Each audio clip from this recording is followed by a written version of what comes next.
This week, the Bureau of Reclamation flagged a Colorado River warning signal. Lake Powell and Lake Mead remain far below full storage, while roughly 40 million people depend on the system already under shortage management.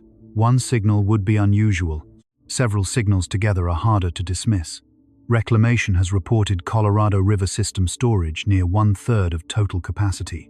Its latest operating studies show Lake Powell still vulnerable to very low inflow scenarios. Federal basin updates continue to track shortage conditions, reservoir elevations, power pool risk, and water deliveries across 7 states, tribal nations, farms, cities, and Mexico. This is no longer just a low water photograph from the desert. But that is not the most dangerous part. The headline is not only that the 2 giant reservoirs are sinking, the hidden number is how much water remains above the elevations where the system can still move water, generate power, and keep promises downstream. This is not just a reservoir decline. This is a usable storage failure. So the question is no longer simply whether Lake Powell and Lake Mead will rise again after a wet year.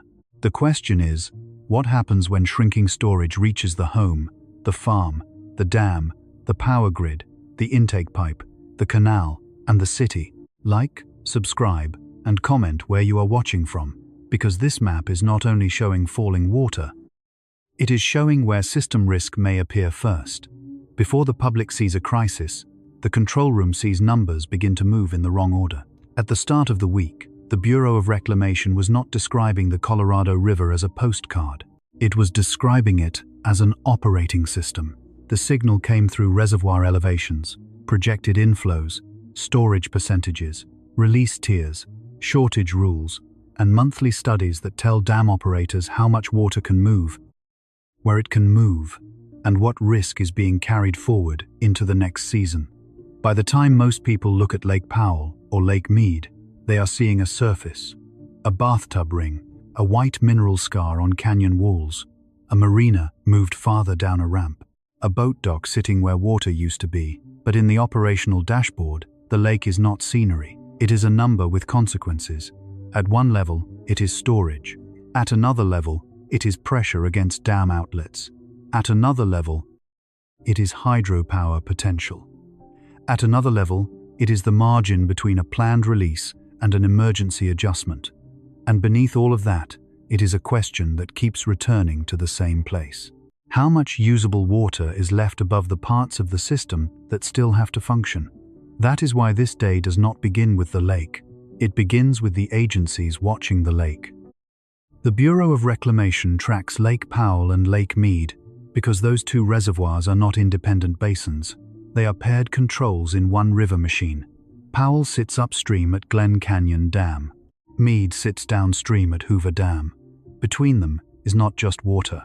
Between them are legal obligations, hydropower systems, tribal rights, state allocations, canal deliveries, municipal intakes, agricultural districts, endangered species rules, and the international delivery to Mexico. If one reservoir falls, the other does not simply watch. The entire operating logic begins to tighten. At a normal distance, the Colorado River system can sound almost abstract.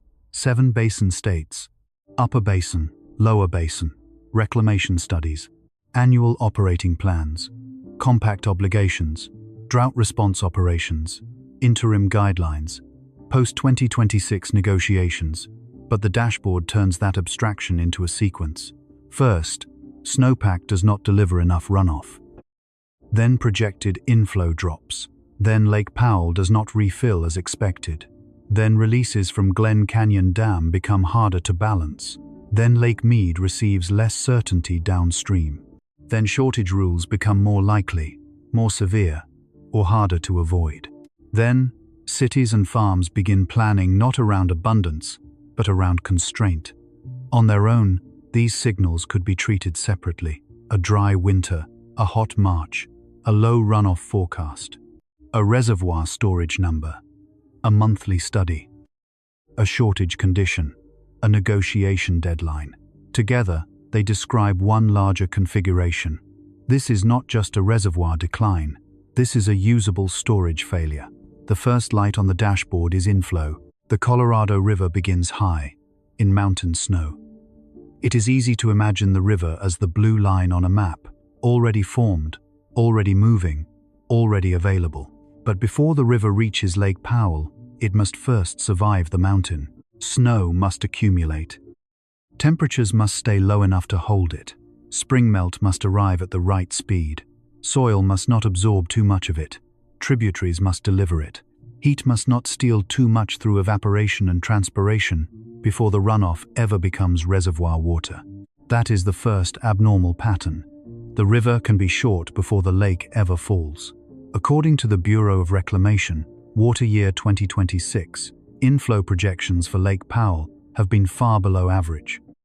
In some recent federal planning documents, the minimum probable forecast placed unregulated inflow near 2.78 million acre-feet, less than 1/3 of the long-term average. Reclamation also described the basin as carrying the combined pressure of low snowpack and unusual heat. That matters because Powell is not only a storage bucket. Powell is the upstream shock absorber for the lower basin. When the inflow number is low, the shock absorber loses room. The second light on the dashboard is system storage. Reclamation has described total Colorado River system storage at roughly 1/3 of total capacity. That number is large enough to sound technical and small enough to change the mood of the room. It does not mean every tap runs dry. It does not mean every canal stops tomorrow. It does not mean the system has already collapsed. But it means the margin is thinner than the public picture suggests. A reservoir can still look enormous while its operating cushion is shrinking. Lake Mead can still hold a vast amount of water and still be too low for comfort. Lake Powell can still reflect canyon walls and still be too close to elevations that make dam operations more difficult. The danger is not only what is visible at the surface, it is what remains above critical thresholds. The visible lake says there is still water. The dashboard asks whether the water is still in the right place. The third light is elevation. Elevation sounds like a simple measurement, a lake level in feet above sea level. But on the Colorado River, elevation is a trigger.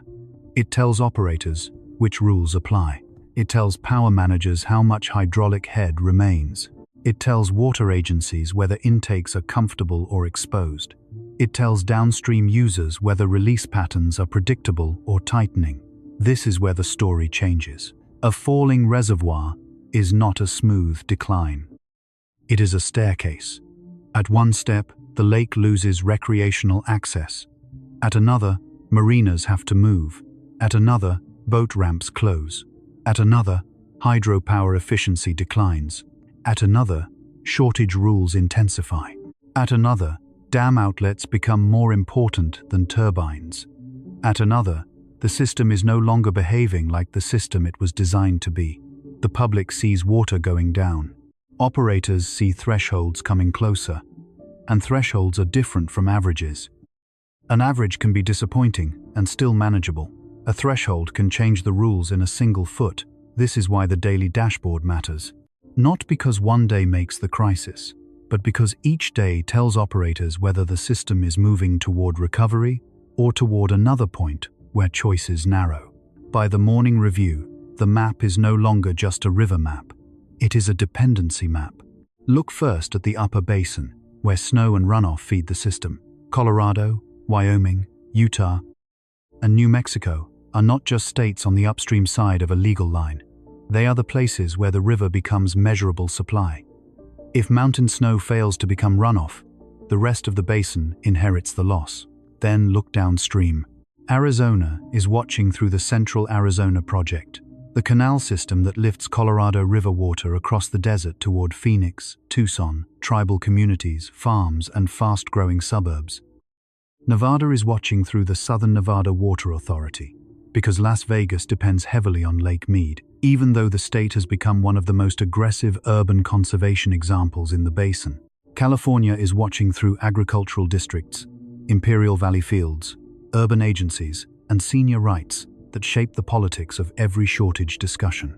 Mexico is watching because the river does not end at the border in the legal system, even when its delta has often been starved in the physical world. This is the first human shape of the dashboard. 40 million people are not standing at the same faucet. They are distributed through different systems that feel the same river in different ways. One household feels it as a landscape rebate, another as a water bill, another as a fallowed field, another as a canal delivery, another as a tribal water settlement, still waiting for infrastructure, another as a hydropower price, another as a city planning meeting where growth assumptions begin to collide with supply reality. The river does not arrive equally, neither does risk.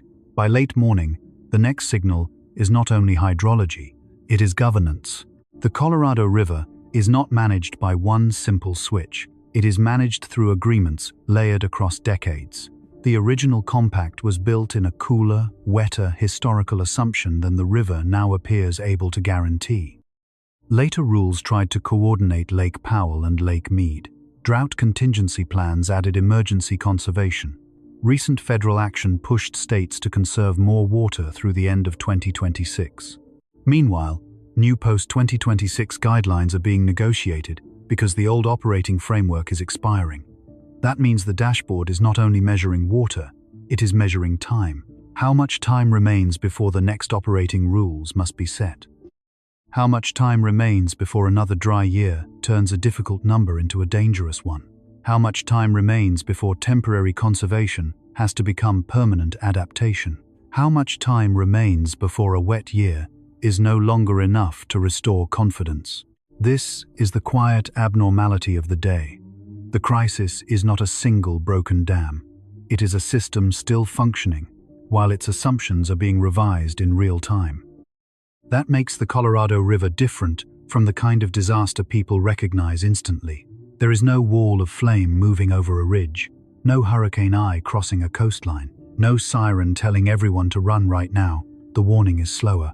It comes through line items, a storage percentage, a projected inflow, a reservoir tier, a shortage level, a release plan, a phrase in a federal document that says elevated risk to essential water and power infrastructure. A phrase like that does not sound cinematic. It is more serious than cinematic, because when an agency says essential infrastructure is under elevated risk, it is not talking about one spectacular failure. It is talking about the possibility that normal operations require more intervention, more negotiation, more conservation, and less room for error. The map shows reservoirs, but the system is failing at the cushion. By afternoon, the dashboard has pulled in electricity. Hydropower from Glen Canyon Dam and Hoover Dam depends on water elevation. The higher the reservoir, the more force pushes water through turbines. As water levels fall, power production can decline, and at certain thresholds, the issue becomes more than efficiency. The dam still exists, the turbine still exists, the transmission lines still exist, but the water pressure that makes the system useful is weaker. This is the part that makes the river feel less like a river and more like a hidden power plant inside the landscape. Water stored behind concrete becomes electricity.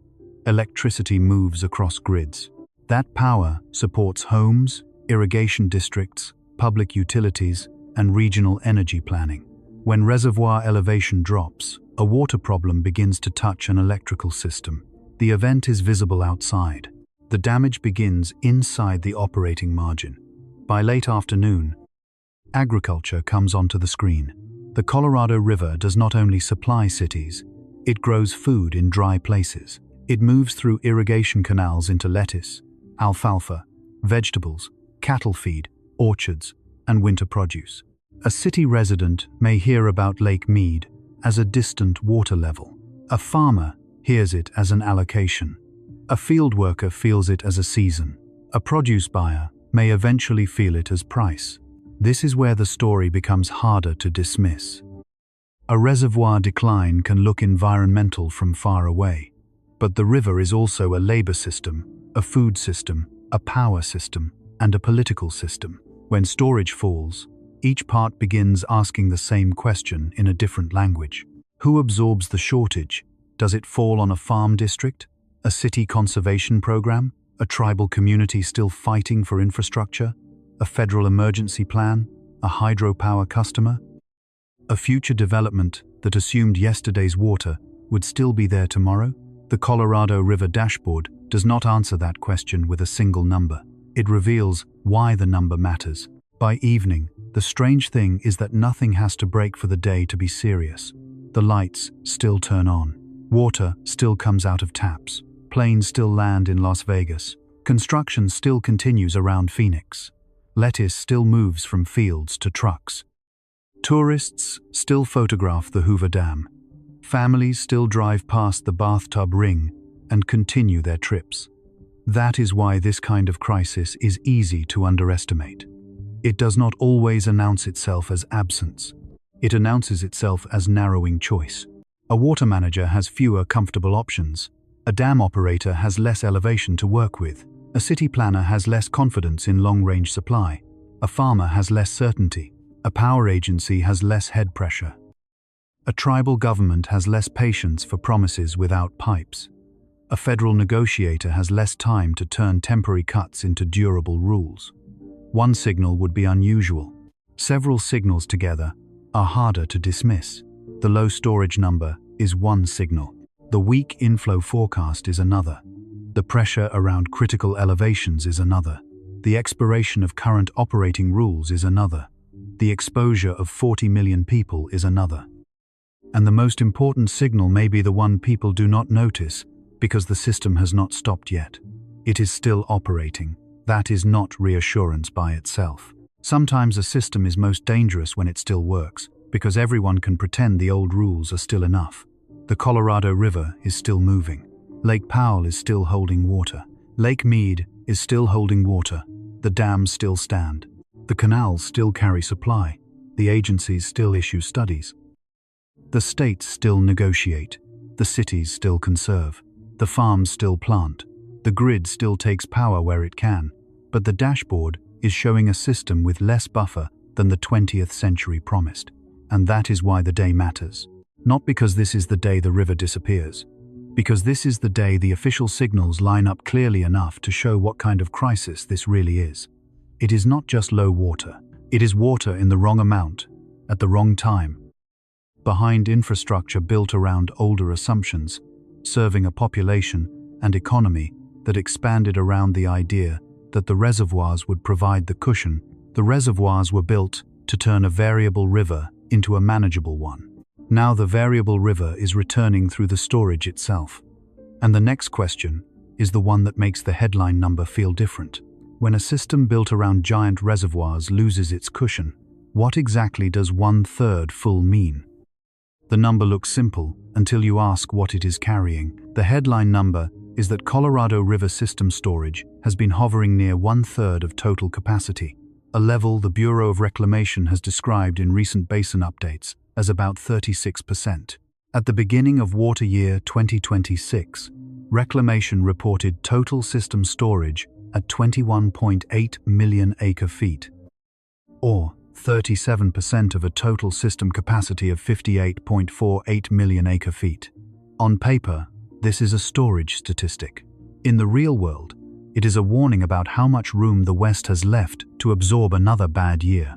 The number is not just water missing from 2 reservoirs. It is time missing from the system. It is flexibility missing from dam operations.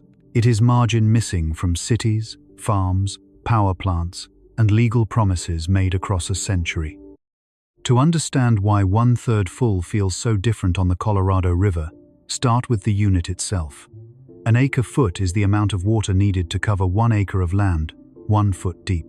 Reclamation commonly describes it as about 326,000 gallons. That sounds large, but the Colorado River system does not operate at the scale of a household. It operates at the scale of states. A single acre-foot can serve as a useful mental image. But the system is measured in millions of them, because the river is being asked to do millions of jobs at once. It fills municipal systems, it irrigates fields, it generates hydropower, it supports recreation economies. It carries tribal claims that are not abstract rights, but real water for real communities. It contributes to deliveries to Mexico. It keeps reservoirs high enough for the infrastructure built into their walls to work as designed. Now multiply that single acre-foot by 21.8 million. That is still an enormous amount of water. This is why Lake Powell can still stretch for miles through sandstone canyons. Lake Mead can still appear vast from an overlook above Hoover Dam. Boats can still move. Dams can still release water. Cities can still function. And yet, the number on the operating dashboard says the system is no longer carrying the cushion it was built to carry.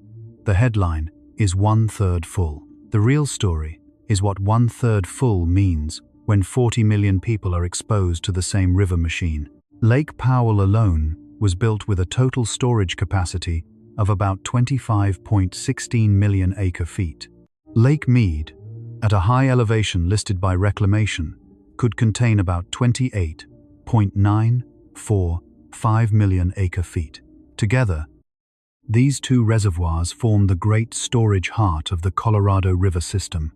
They are not small lakes waiting for rain. They are continental-scale buffers designed to smooth out a river that never delivered the same amount of water every year. In a wet period, the reservoirs store excess flow. In a dry period, they release stored water to keep obligations moving. That was the promise. The reservoirs would take variability and turn it into reliability. But when both giants are low at the same time, the promise changes. The river is still variable. The storage is no longer strong enough to hide it. This is not just a reservoir decline, this is a usable storage failure. The number is not just 36%. It is a bank account after repeated withdrawals, after weak deposits, after interest has turned negative because heat is taking water from snow, soil, rivers, canals, and reservoir surfaces. Imagine a household that still has money in the account, but every fixed payment is due. The paycheck is uncertain, the emergency fund is almost gone, and the next bill may arrive before the next deposit clears. That household is not bankrupt yet, but it is no longer secure. That is what 1/3 storage means for the Colorado River. It does not say the system is empty. It says the system has less room to be wrong. A wet year can still help. A strong snowpack can still lift reservoir levels. Conservation can still change the trajectory, but the system cannot afford to behave as though the old cushion remains. The number is not just volume, it is the distance between normal management and emergency management. And that distance is shrinking. The abnormal part is not that reservoirs rise and fall. Reservoirs are supposed to rise and fall. Their whole purpose is to absorb seasonal and yearly variation. The abnormal part is the depth, duration, and basin-wide alignment of the decline. Lake Powell and Lake Mead are not falling in isolation. They are connected through operating rules, river flows, drought plans, legal agreements, and downstream demand. If Powell receives too little inflow, the amount released downstream becomes a difficult decision. If Mead does not receive enough, lower basin shortage conditions tighten. If both remain low, there is no easy place to borrow confidence. The system loses its spare room on both sides of the Grand Canyon. That is why 36% is not just a percentage. It is a system being pulled out of position. At full or near full storage, Lake Powell and Lake Mead could hide many mistakes. A hot spring, a weak monsoon, a dry winter, a forecast error, a delayed political agreement, a city growing faster than expected, a farm district needing another season of water, but low storage changes the physics and the politics at the same time. The same dry year that once would have been absorbed by reservoir cushion now becomes a negotiation. The same forecast miss that once would have been uncomfortable now becomes operationally significant. The same heat wave that once would have been weather now becomes evaporation, soil thirst, irrigation demand, power demand, and reservoir loss layered together. The number begins outside as hydrology. Then it moves into every human system that made plans around the river. The number is not just water, it is a calendar under stress. Under the older mental model, winter snow becomes spring runoff. Spring runoff enters reservoirs, reservoirs support summer use, and the water year resets with a new chance to recover. But a warmer and drier basin disrupts that rhythm. Snowpack can be low, snow can melt earlier, soil can absorb runoff before streams receive it. Heat can increase demand just as supply weakens. Reservoirs can lose water to evaporation from wider exposed surfaces and hotter air. A water year can begin already carrying the debt of previous years. This is the crucial shift. 36% capacity is not only a snapshot, it is an inherited condition. It tells you the system did not fully recover before the next load arrived. That is how a reservoir crisis becomes cumulative. The public often hears the word drought and imagines an event with a beginning and an end. But storage translates drought into memory. A dry year can pass through the mountains and leave a mark in Powell. A weak release year can pass downstream and leave a mark in Mead. A hot year can increase use, reduce runoff, and leave a mark in both. By the time the headline number appears, the system is carrying years of weather, demand, decisions, and losses inside 1%. 36% is not 1 year. It is many years stacked into a single reading. And that is why the number feels heavier than it looks. If the system were at 70%, the same bad forecast would be serious, but not the same kind of serious. If the system were at 80%, a poor runoff year could be managed with less panic. But near 1/3, every new dry signal lands on a thinner floor. The difference between concern and crisis is not only the incoming water, it is the storage already missing when that water fails to arrive. Outside the dashboard, this number becomes visible in ordinary ways. A marina road lengthens because the shoreline has moved. A boat ramp ends before the lake begins. A white bathtub ring climbs the rock like a memory of older assumptions. A water agency prepares another conservation notice. A farmer studies an allocation instead of a rainfall forecast. A city council hears that growth is possible only if per capita water use keeps falling. A hydropower manager watches reservoir elevation because electricity depends not only on water volume but also on the height of water behind the dam. The number moves from federal tables into daily choices, but it does not arrive everywhere at once. It arrives first where the margin is smallest. That is why a single basin-wide percentage can hide unequal exposure. 40 million people depend on the Colorado River system, but they do not depend on it in the same way. A household in Las Vegas depends on aggressive conservation, reuse, and intakes engineered deeper into Lake Mead. A household near Phoenix may depend on a mix of Colorado River, water, groundwater, and local supplies. A farm in Arizona may feel shortage rules sooner than an urban customer. A California irrigation district may hold different legal priority than a newer municipal user.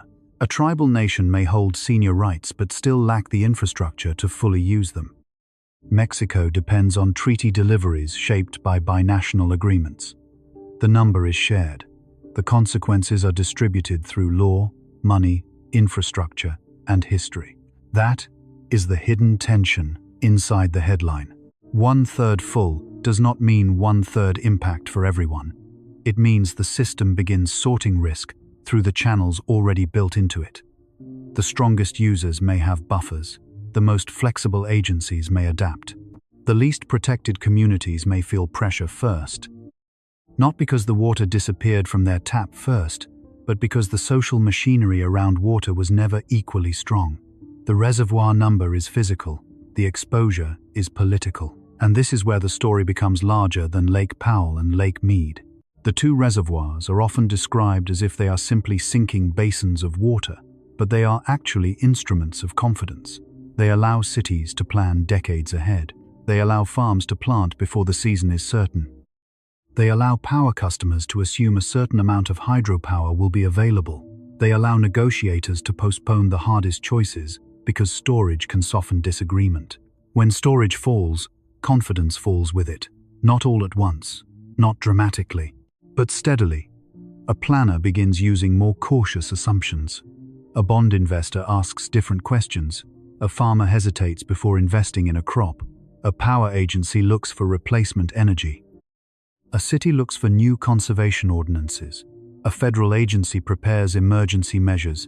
The lake level becomes a signal that travels through decisions people may never connect back to water. The number is not just a measurement, it is a message. And the message is that the reservoirs can no longer be treated as an unlimited shock absorber. This is why the headline number must be handled carefully. It does not prove that taps are about to run dry across the West. It does not mean every city is equally vulnerable tomorrow morning. It does not mean the river has stopped. The warning does not need exaggeration. The evidence is already enough. A system serving roughly 40 million people, huge agricultural regions, hydropower facilities, tribal communities, and international obligations is operating with storage near 1/3 of its total capacity after decades of drought pressure and rising demand. That is the fact. The interpretation is not panic. The interpretation is that the operating margin has changed. The Colorado River was engineered around the idea that giant reservoirs could turn uncertainty into reliability. The headline number says that transformation is weakening. The number is not just 36%. It is the sound of old assumptions meeting a hotter, drier river. But even that is not the deepest part of the story, because total storage still counts water that may not be equally useful. Some water sits below critical elevations. Some water is difficult to move. Some water cannot generate the same power. Some water is legally promised before it is physically secure. The visible number makes the headline. The hidden number writes the damage. And to understand that hidden number, we have to stop asking only how full the reservoirs are, and start asking how much water remains above the lines where the system can still do what people think it can do. The visible number makes the headline. The hidden number writes the damage. Most people look at Lake Powell and Lake Mead as if the most important question is how full they are. 1/3 full sounds alarming. Half full sounds safer. Near full sounds normal. But the Colorado River system is not controlled by mood. It is controlled by elevations, outlet structures, power intakes, canal deliveries, legal tiers, and the hard geometry of concrete. That is where the hidden number begins. The public number is storage. The operational number is usable water above critical elevations. A reservoir does not become dangerous only when it is empty. It becomes dangerous when the remaining water is no longer high enough to do the work people assume it can still do. Water below a line may still exist.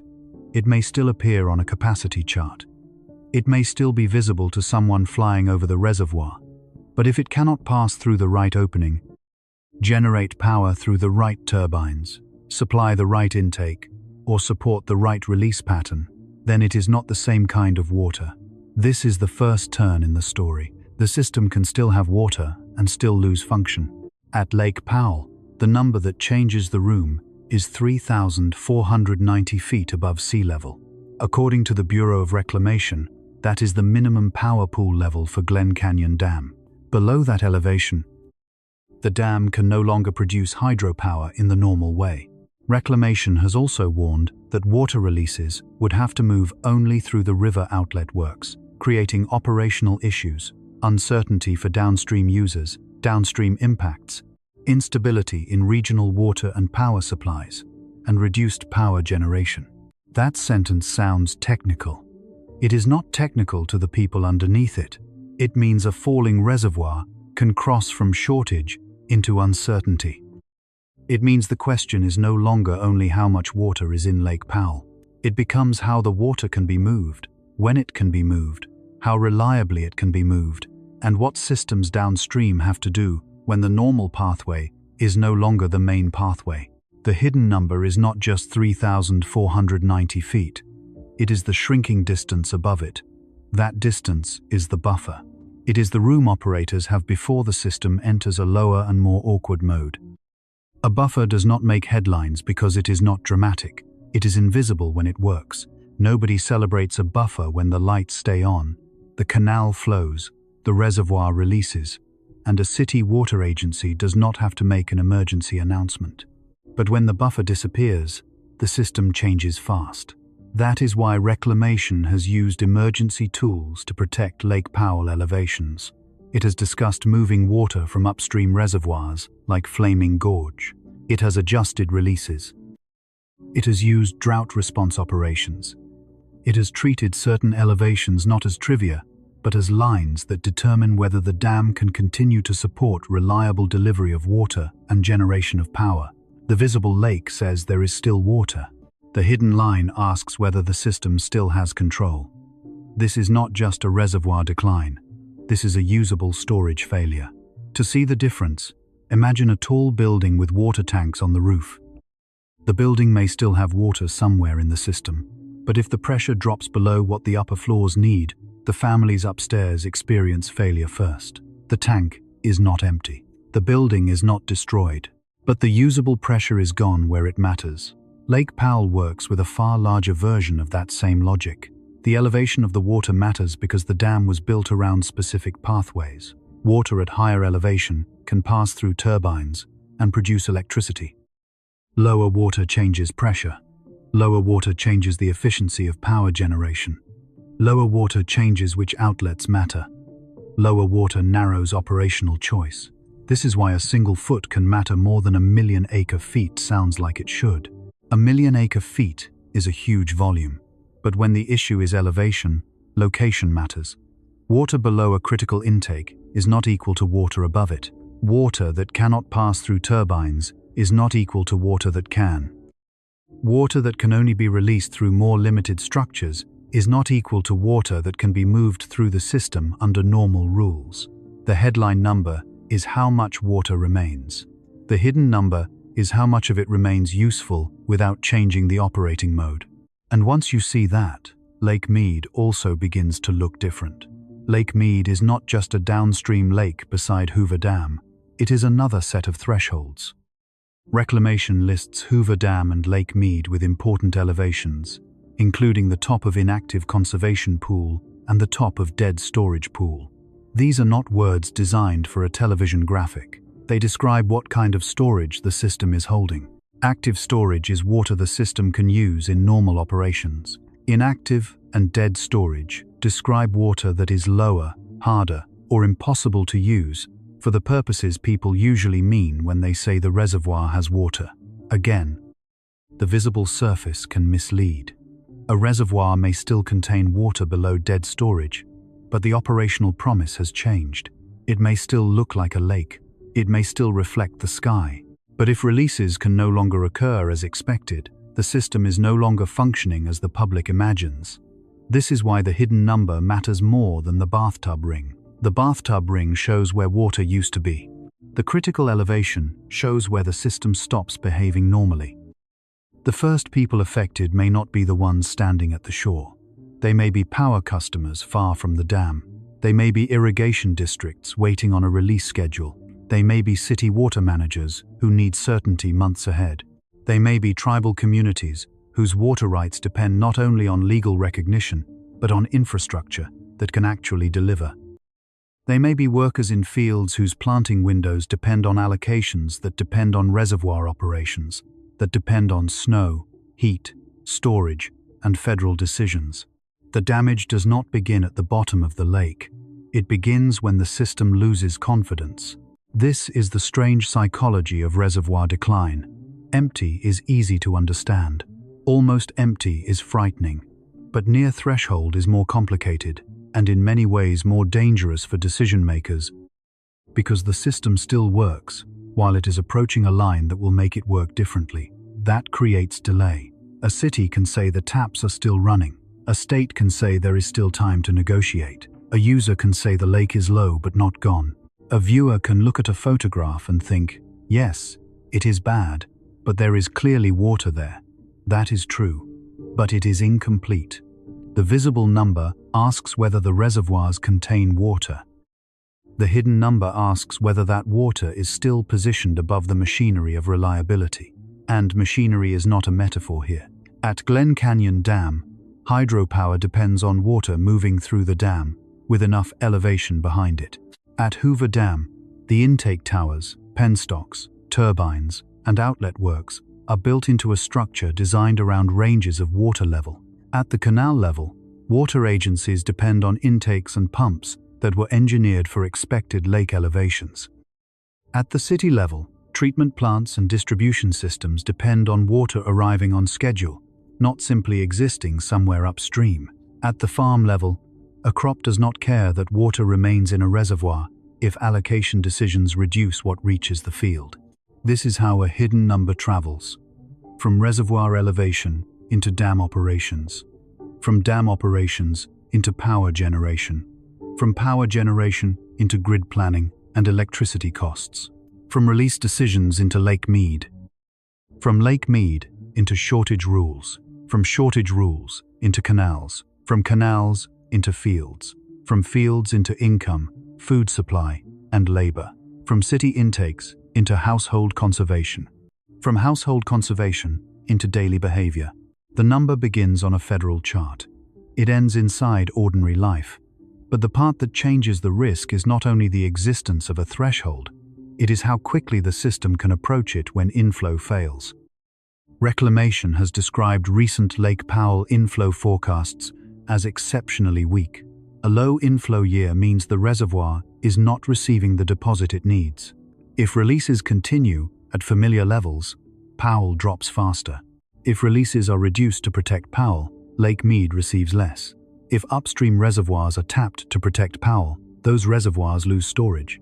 Every move solves one problem by moving stress somewhere else.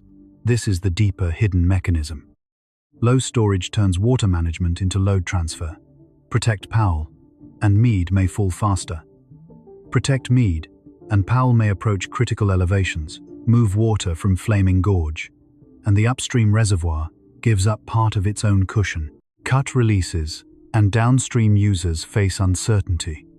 Maintain releases, and the upstream dam may lose power function. Ask cities and farms to conserve, and the social and economic burden has to land somewhere. No decision is weightless. That is why the hidden number is not just an engineering line, it is a political line. It tells negotiators when cooperation is no longer optional. It tells agencies when old rules need emergency tools. It tells states when the question is not whether cuts are fair in theory, but whether the system can physically keep carrying the promises already made.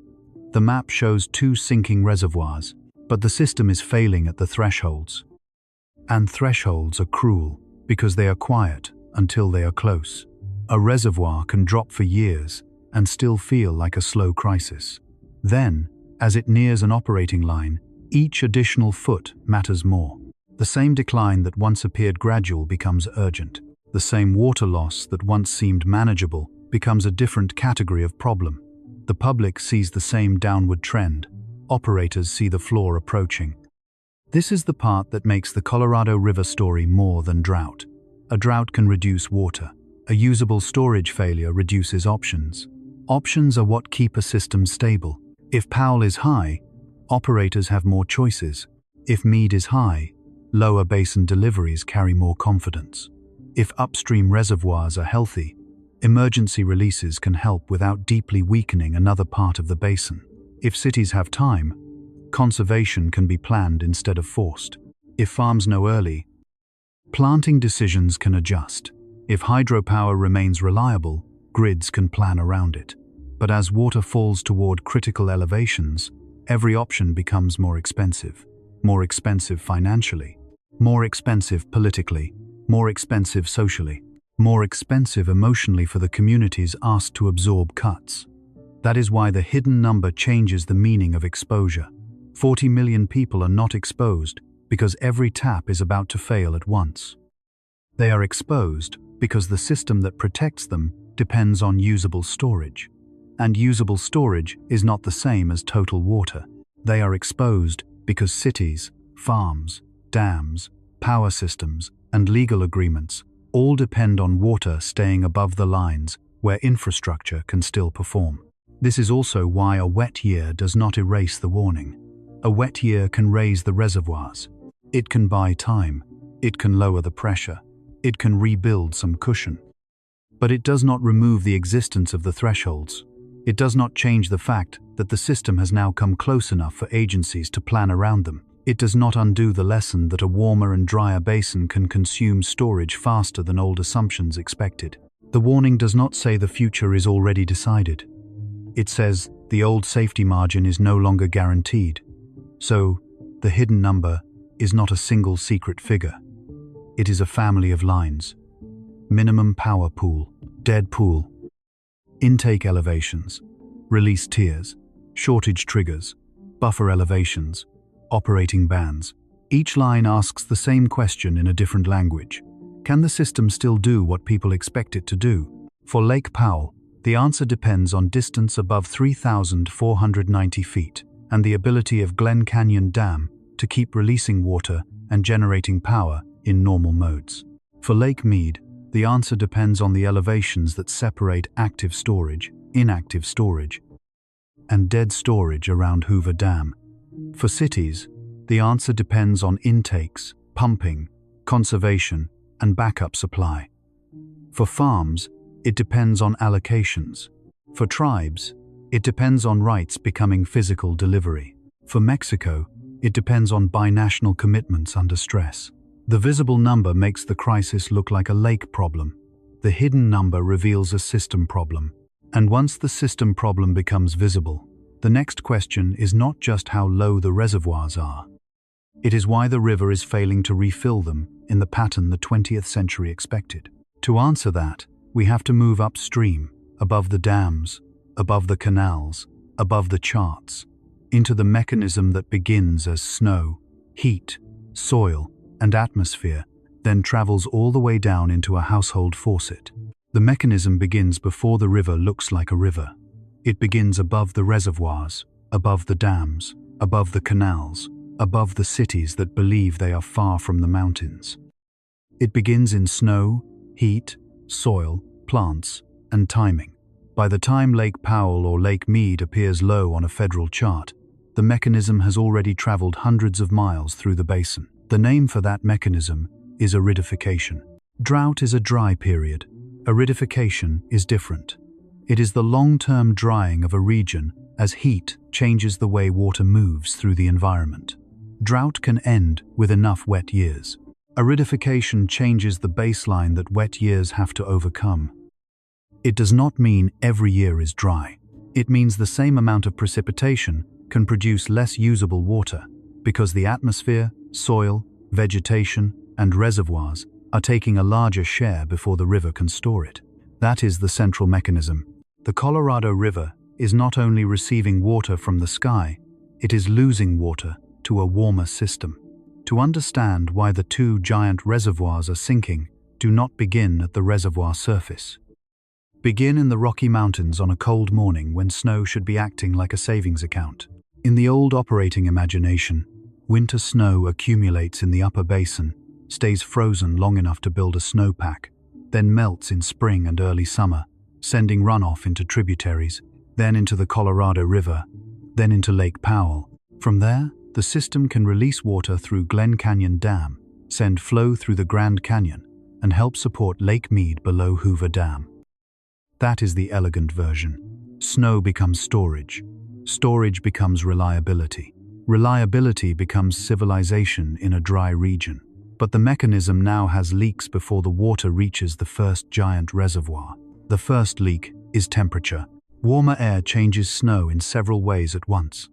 It can make storms fall more often as rain instead of snow. It can reduce snow accumulation.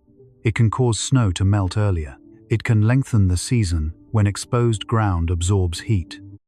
It can increase evaporation from the snow surface, and when spring arrives early, the meltwater may move into a basin that is not ready to deliver it efficiently downstream. This is not just about whether the mountains look white in winter. It is about whether that white water becomes blue water in the river.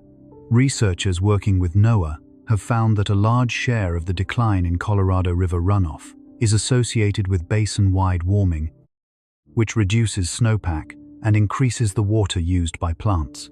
Other researchers writing in Water Resources Research have found that warming has produced strong aridification in the basin's snowpack regions, with runoff losses concentrated in the places that produce much of the river's water. That detail matters because snowpack regions are not the whole basin. They are the engine room. A desert city may be hundreds of miles away from the mountain snow, but it is still connected to the engine room. A farm in Yuma may never see the snow that feeds its canal. A household in Las Vegas may experience the river as a tap, a bill, and a conservation rule. But the water that supports those systems first had to survive the high country. The mechanism begins as a snowpack problem, then it becomes a runoff problem, then it becomes a reservoir problem, then it becomes a human problem. The second leak is soil thirst. When a basin warms and dries, the ground itself becomes a competitor. Soil that enters spring dry can absorb meltwater before that water reaches streams. Think of the landscape as a sponge laid out below the snow. If the sponge is already moist, more meltwater can run off into creeks and rivers. If the sponge is dry, the first pulse of water disappears into it, not gone from the planet, but gone from the reservoir system. This is why a snowpack number alone can mislead. A basin can have snow in the mountains and still produce disappointing runoff. Managers may look at snowpack and expect a certain flow, but if the soil below is dry, if temperatures rise quickly, if winds accelerate evaporation, if plants wake earlier and pull more water through roots, the river receives less than expected. This is the hidden drain between snow and storage. The snowpack says one thing, the river gauge says another, and the reservoir receives the final answer. This is where the term runoff efficiency becomes important, but it must be explained simply. Runoff efficiency means how much precipitation turns into stream flow. If 10 units of water fall from the sky and 5 units reach the river, the system is more efficient than if only 3 units reach the river. In a hotter and drier basin, the same storm can produce less river water because more is consumed by soil, moisture, recharge, evaporation, and plant demand. The rain or snow may have arrived. The river may still be short. That is the abnormal pattern behind the dashboard. The third leak is vegetation. Plants are not passive scenery. They are part of the water cycle. As temperatures rise, growing seasons can lengthen. Vegetation can use more water, especially when atmospheric demand is high. Plants pull water from soil and release it into the air through transpiration. This is normal. It is part of how landscapes breathe. But in a stressed river basin, every additional pull matters.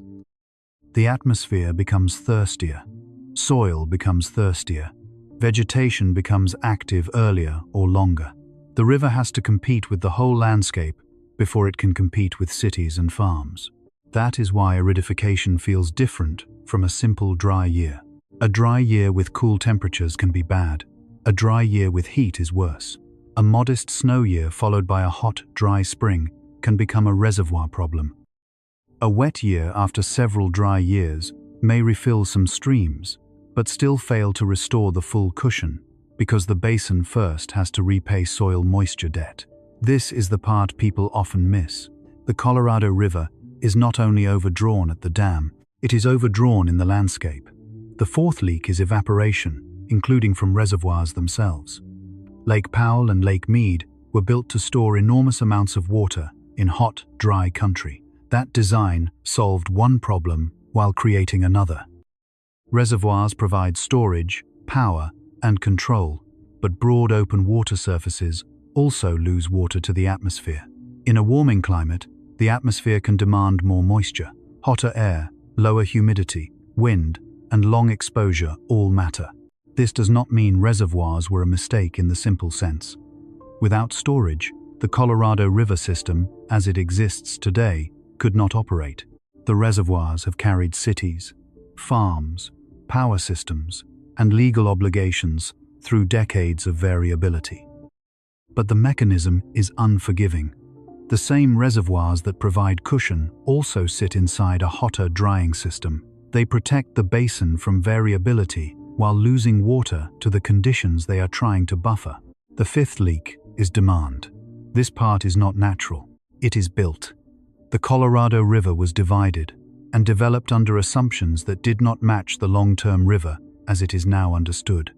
Cities grew, farms expanded, canals crossed deserts, hydropower systems were built. Tribal water rights were recognized unevenly and often without enough infrastructure. Agreements promised water on paper that a hotter river cannot always deliver physically. The system became brilliant, enormous, and overcommitted. So when aridification reduces supply, it does not meet an empty landscape. It meets obligations. It meets crops. It meets lawns removed and lawns remaining. It meets treatment plants. It meets power contracts. It meets tribal settlements. It meets fast-growing metro areas. It meets international commitments. It meets the political reality that every acre-foot already has a name attached to it. This is why the mechanism becomes dangerous. The environment reduces the deposit, while the human system maintains the withdrawals. Reservoirs are the account between those two forces. When deposits fall and withdrawals remain high, storage declines. When storage declines, thresholds approach. When thresholds approach, normal rules bend. The mechanism begins above the mountains. It moves through snow, it moves through soil, it moves through plants, it moves through stream channels, it moves into Lake Powell, then it reaches concrete. At Glen Canyon Dam, the falling reservoir stops being a landscape issue and becomes an engineering issue. Water stored high behind the dam can move through turbines and generate hydropower. Lower water means less pressure. Lower water means less generation. At the minimum power pool elevation, the dam can no longer produce power through normal turbine operations. Below that point, releases become more constrained and may have to rely on river outlet works, which were not designed to carry the same meaning as normal high-confidence operations for a whole basin. By the time the public hears minimum power pool, the mechanism has already traveled through the entire watershed. A warm winter changed snow. A dry soil profile absorbed melt. A hot spring reduced runoff. A weak inflow forecast entered a federal model. Lake Powell failed to rebuild enough cushion. A dam operator watched the elevation fall toward a line. A power manager began calculating lost generation. A downstream water user began watching release certainty. A city planner began asking whether conservation would need to be deeper. The mechanism is no longer weather. It is load. That is the key word. Load. A hot, dry basin places load on the snowpack. Dry soil places load on runoff. Low inflow places load on Lake Powell. Protecting Powell places load on Lake Mead. Protecting Mead places load on farms, cities, and negotiations. Reduced hydropower places load on the grid. Groundwater pumping places load underground. Every part of the system absorbs stress until one part cannot absorb more without transferring it somewhere else. This is how a water crisis becomes a system crisis. It does not move like a flood wave. It moves like pressure through connected rooms. The first room is the atmosphere. The second room is the mountain. The third room is the soil. The fourth room is the river channel. The fifth room is Lake Powell. The sixth room is Glen Canyon Dam. The seventh room is Lake Mead. The eighth room is Hoover Dam. The ninth room is the canal. The 10th room is the home. By the time the mechanism reaches a kitchen faucet, a field valve, or a power bill, it has changed form many times. It began as heat and missing runoff. It became reservoir decline. It became operational restriction. It became conservation order, water pricing, fallowed acreage, replacement electricity, delayed development, or a negotiation under pressure. That is why the body of the crisis is bigger than the lake. Lake Powell and Lake Mead are the visible organs. The disease is in the circulation. The abnormal part is that recovery itself is becoming harder. In the older public imagination, drought is followed by relief. A dry stretch ends, snow returns, reservoirs rise. Restrictions ease, everyone breathes, but aridification changes that emotional rhythm. Recovery may still happen, but it may require more than one good year. It may require wet years stacked together. It may require lower demand. It may require new operating rules. It may require groundwater restraint. It may require infrastructure built for lower levels. It may require the system to stop treating 20th century hydrology as the normal to which the river will automatically return. The river may still have wet years, but a wet year is no longer a reset button. This is where groundwater enters the mechanism. When surface water becomes less reliable, communities and farms often turn more heavily to groundwater. Wells can hide a crisis because they pull from underground storage that does not have a visible bathtub ring. A reservoir falling in daylight creates photographs. An aquifer falling underground creates delayed consequences. NASA Earth Observatory has reported research using satellite observations showing major groundwater loss in the Colorado River Basin, with about 27.8 million acre-feet lost during the study period, an amount comparable to the storage capacity of Lake Mead. That is not a side story. It is the shadow reservoir. When the surface reservoirs decline, groundwater can act like a backup account. But if that backup account is also being drained, the system has less hidden cushion than it appears to have. A city may switch supplies, a farm may pump more, a rural household may deepen a well. For a while, the water still comes. Then the energy cost rises. The well has to go deeper. The aquifer compacts. Springs weaken. Legal fights intensify. The backup becomes another form of debt. This is the future echo inside the mechanism. The basin is not only losing water from the big visible reservoirs, it is also losing water from storage that is harder to see. Surface water decline and groundwater depletion are connected by human response. When one becomes less reliable, the other is asked to carry more. But both are part of the same climate pressure and the same demand system. If both lose cushion, then resilience is not where people thought it was. The mechanism does not stop at water. It moves into electricity. Hydropower from dams is often described as clean, flexible, and valuable because it can respond to demand. But hydropower depends on water elevation and release. As reservoir levels fall, generation can decline. When power output weakens, utilities may need replacement energy from other sources. That can affect costs, planning, emissions, and grid reliability, especially during hot periods when electricity demand for cooling rises.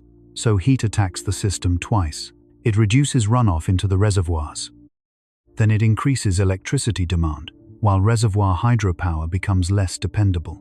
The forecast shows weather. The grid receives load. The same mechanism moves into agriculture. A farmer does not experience aridification as a journal article. A farmer experiences it as uncertainty before planting, a smaller allocation, a canal schedule, a crop decision, a fallowing agreement, a pump that runs longer, a field that may not justify the risk. A field worker experiences it as fewer hours, hotter days, and a season whose economics are shaped by water decisions made far upstream. A family far from the basin may experience it as food prices, winter vegetable availability, or public spending on emergency water programs. The mechanism begins in snow. It ends in the grocery aisle. But the most important point is not that every consequence happens at once. It does not. The system is layered. Some users have senior rights. Some have backup sources. Some cities have advanced conservation. Some farms have compensation programs. Some communities have fewer choices. The mechanism moves unevenly because the basin is unequal. Water follows gravity. Risk follows power. That is why operational language matters. If a federal report says Lake Powell could fall toward minimum power pool, it is not only an engineering note. It is a signal that the natural mechanism and the human operating system are now touching at a critical point. Snow, heat, soil, reservoirs, dams, law, and demand are no longer separate topics. They are one chain, and the chain has a weak section. Not because one person failed, not because one dry year explains everything, not because climate change is a magic phrase that replaces evidence. The chain is weak because a warmer basin produces less reliable runoff. The reservoirs have already lost much of their cushion, and the operating rules were built around a river that no longer behaves like the old planning record promised. This is the quiet truth behind the two sinking giants. They are not only losing water, they are receiving the accumulated result of an altered watershed. The mechanism begins above the basin. It moves through snow that melts too early or does not accumulate enough. It enters soil that takes the first share. It passes through plants and air that pull water upward. It arrives at streams smaller than expected. It enters Lake Powell as weak inflow. It presses against Glen Canyon Dam at a lower elevation.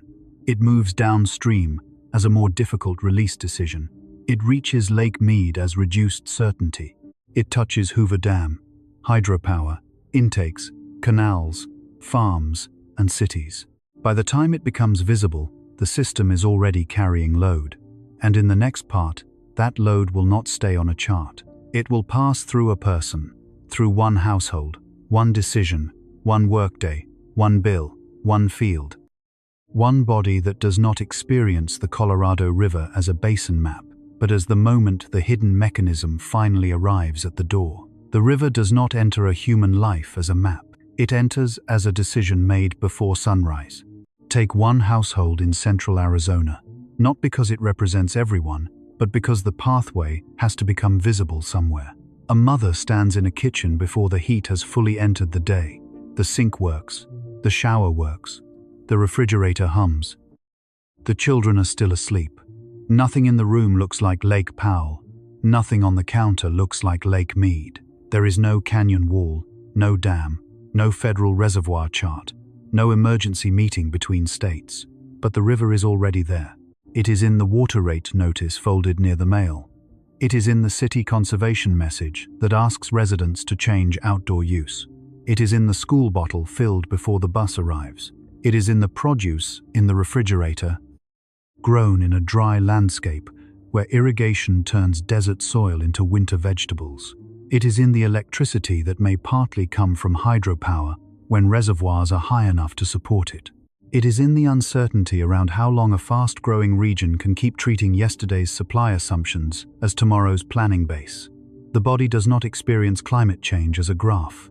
It experiences it as a smaller set of choices. That is the human pathway of the Colorado River crisis. It does not begin with a person walking to a dry tap. That image is too simple. The more accurate image is quieter. The tap still works, but the system behind it is being asked to conserve, defer, pump, negotiate, replace, restrict, and explain. The water arrives because thousands of decisions are being made upstream. The risk arrives because those decisions now have less margin. This is not just a reservoir decline. This is a usable storage failure. For the household, the mechanism begins far away in the snowpack. A weak snow year means less runoff. A hot spring means more water, disappears into soil, plants, and air before it reaches the river. Lake Powell receives less. Operators protect critical elevations. Releases downstream become more difficult to balance. Lake Mead remains low. Shortage conditions continue. Arizona absorbs reductions through its priority system, and central Arizona agricultural users are often among the first to feel the cut. That cut does not stay inside a legal document. It moves into land, labor, crops, and household income. Follow it one more step. A farm outside the city receives less certainty. A field that once seemed worth planting becomes a calculation. A grower looks at water, market price, labor, fuel, credit, and heat. A fallowed field may conserve water, but it also removes work. A smaller planting can mean fewer shifts. A worker who expected a full season may receive fewer hours. A family budget tightens before anyone says the word reservoir at the dinner table. The reservoir falls on a federal chart. The first pressure arrives inside a home. This is why the human pathway cannot be reduced to municipal taps. The Colorado River supplies cities, but agriculture is the dominant use of the river's water. That means the first social impact may appear through fields rather than faucets. In central Arizona, shortage reductions connected to Colorado River operations have fallen heavily on users of the Central Arizona Project with lower priority supplies, including agricultural users. For a viewer far from the basin, that may sound like a management detail. For someone whose work follows irrigation, it is the difference between a season that holds together and a season that shrinks. Now follow the same mechanism into another body. A field worker begins the day in heat that is arriving earlier and lasting longer. The water crisis is not only the water missing from a canal, it is the heat that helped reduce runoff in the first place, now returning as heat exposure on the job. A hotter basin can reduce snowpack, reduce runoff, increase irrigation demand, raise electricity demand, and make outdoor labor more dangerous. The same atmosphere that pulls water from the watershed also pulls water from the body. The forecast shows weather. The body receives load. A worker bends in a field, drinks from a bottle, looks for shade, and tracks the pace of the crew. The body cools itself through sweat. Sweat requires water. Heat stress makes the heart work harder. Fatigue changes judgment. Dehydration changes reaction time. A hotter day can make ordinary work more dangerous, even when no one nearby is talking about dams or reservoirs. And if water scarcity changes what gets planted, where it gets planted, and how long a season lasts, the same worker faces a second pressure after the first one ends. Heat attacks the body. Water uncertainty attacks the paycheck. The mechanism moves from atmosphere to income. That is the part that turns a reservoir story into a human story. The harm is not only that less water exists behind concrete. The harm is that the system begins asking ordinary people to absorb variability that the reservoirs once absorbed for them. A city absorbs it through conservation rules. A farmer absorbs it through fallowing. A worker absorbs it through lost hours. A household absorbs it through prices. A utility absorbs it through power planning. A tribal community may absorb it through delay when recognized water rights still lack the infrastructure to become running water in homes. Risk does not arrive evenly. It follows the weakest pathway first. Consider Las Vegas, downstream from the same system.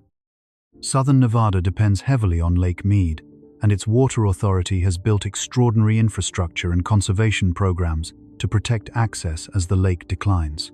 Intake 3 and the low lake level pumping station are not symbols of panic. They are symbols of adaptation. They show what it takes when a city understands that the lake surface is not enough. The city has to chase usable water downward with deeper engineering, stricter conservation, and constant planning. That is one version of the human pathway. A household in southern Nevada may open the tap and never think about the intake far below the lake surface. But that intake is the reason the tap can remain ordinary. The system had to build deeper because the old elevation assumptions became less safe. A resident experiences that not as a dramatic failure, but as turf removal, watering restrictions, conservation messaging, infrastructure costs, and a regional culture built around using less water per person while the metro area continues to exist in the desert. The body may not feel the dam.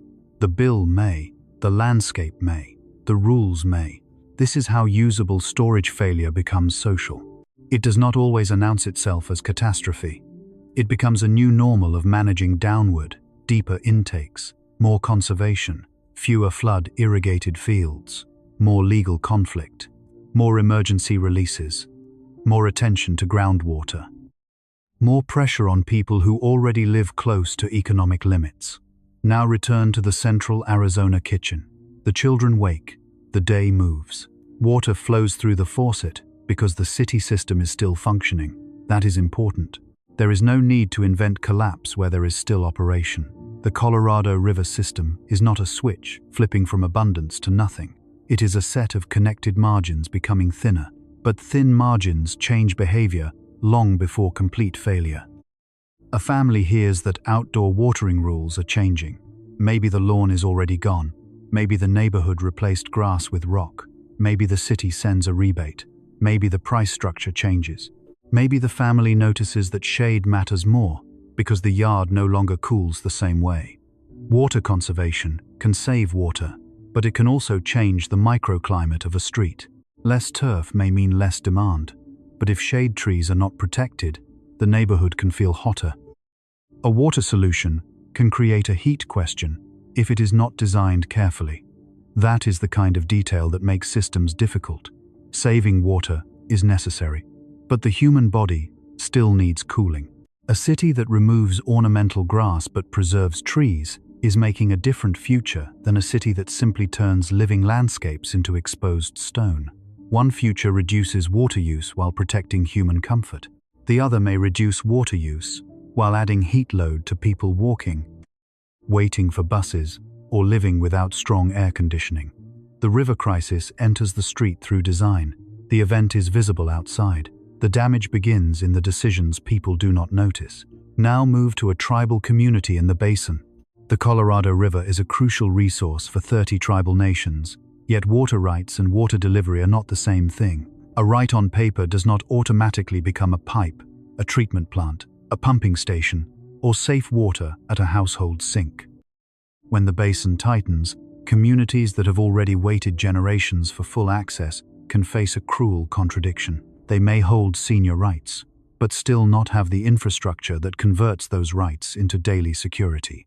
This is one of the hardest parts of the human pathway. A shortage can expose not only hydrologic vulnerability, but historical delay. The river reaches some communities through massive canals and engineered intakes. It reaches others through promises that have not been fully built into physical systems. When storage declines, the basin argues over cuts, conservation, and future guidelines. But for communities still waiting on infrastructure, the crisis is not simply what will be reduced. It is what was never delivered in the first place. The map says 40 million people, but the map does not show equal access. That sentence has to stay in the story because without it, the crisis becomes too clean. It becomes a basin-wide engineering problem when it is also a social one.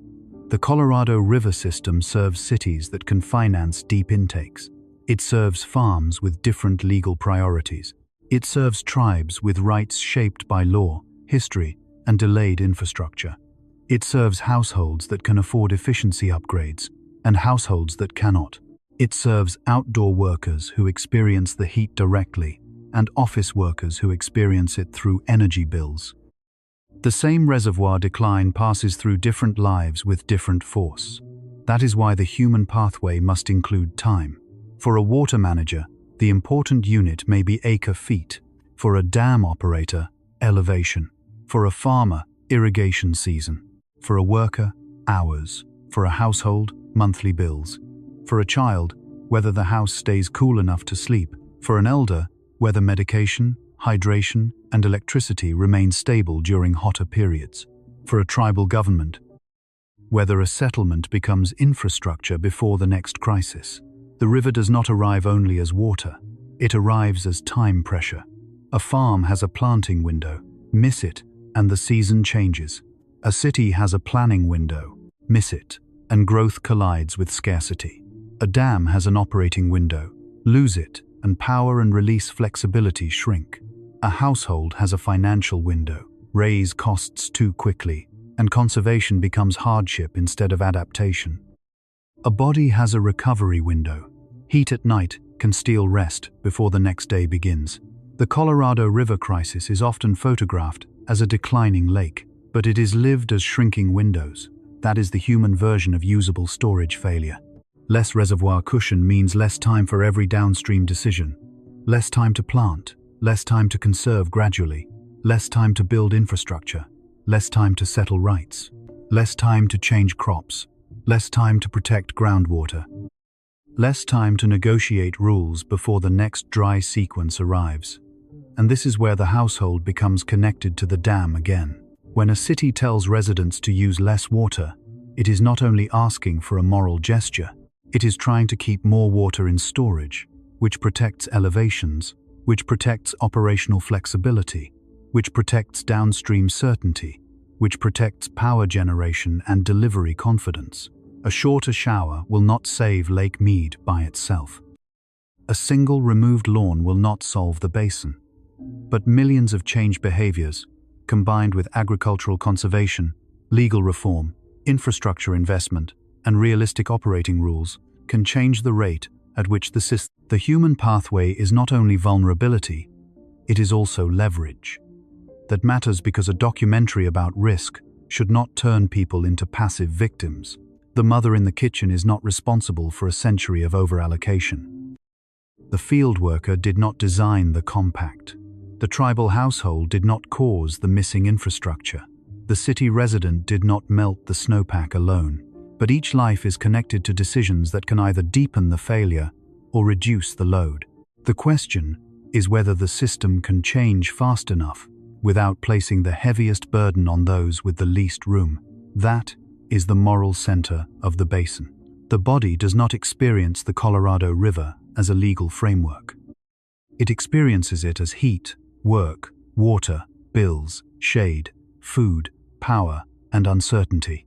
The household does not experience Lake Powell as 3,490 feet.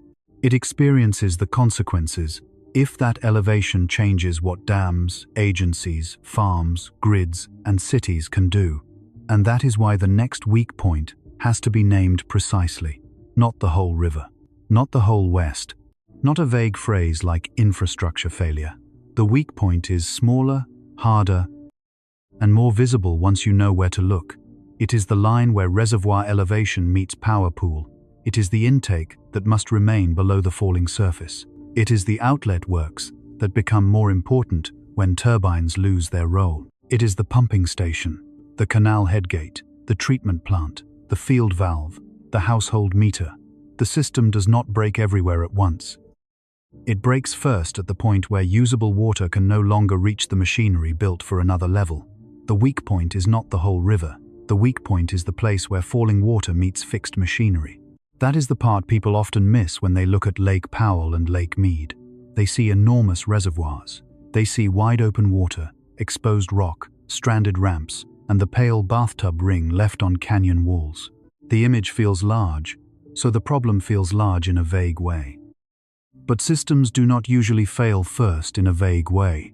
They fail at a connection, a pipe, a pump, a gate, an intake, a turbine, a canal headgate, a power pool elevation, a rule that assumed the water would stay high enough for the hardware to keep doing what it was built to do.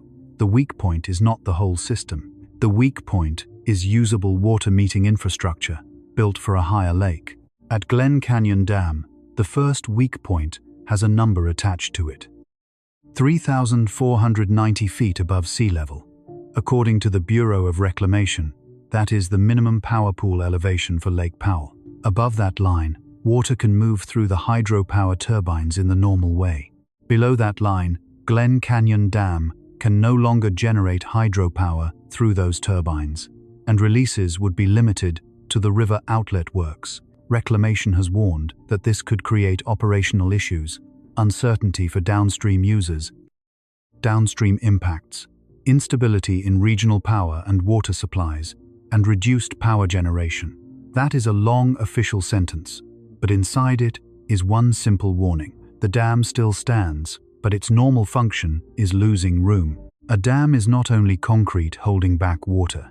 It is a designed relationship between water elevation and machinery. The reservoir is the upper part of the machine. The turbines are the moving part. The outlets are the emergency or alternate pathways. The transmission system is the electrical extension. The downstream river is the delivery route.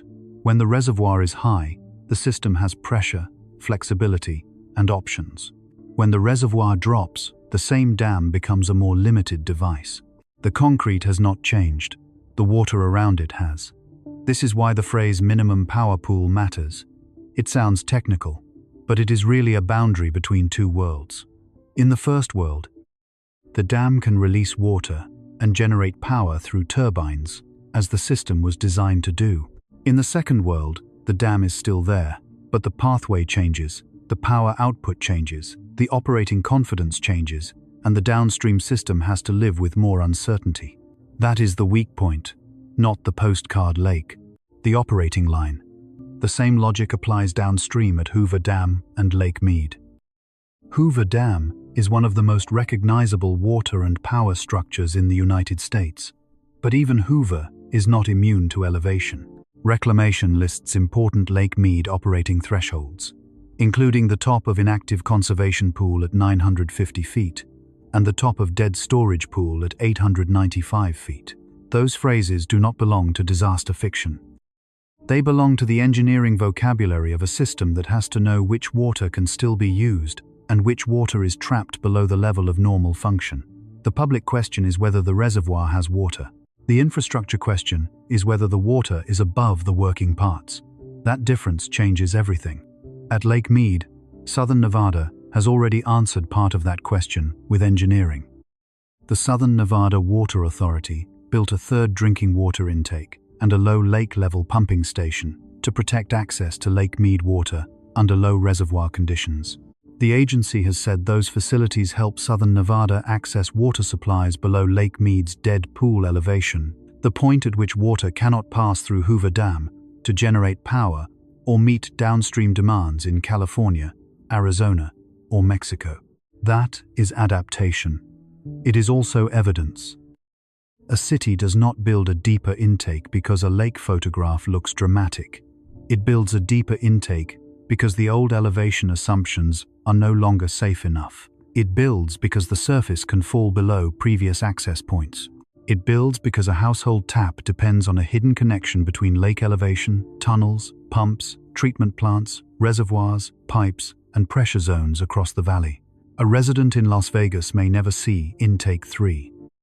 But Intake 3 is part of the reason the tap can still feel ordinary. This is how infrastructure hides crisis when it works.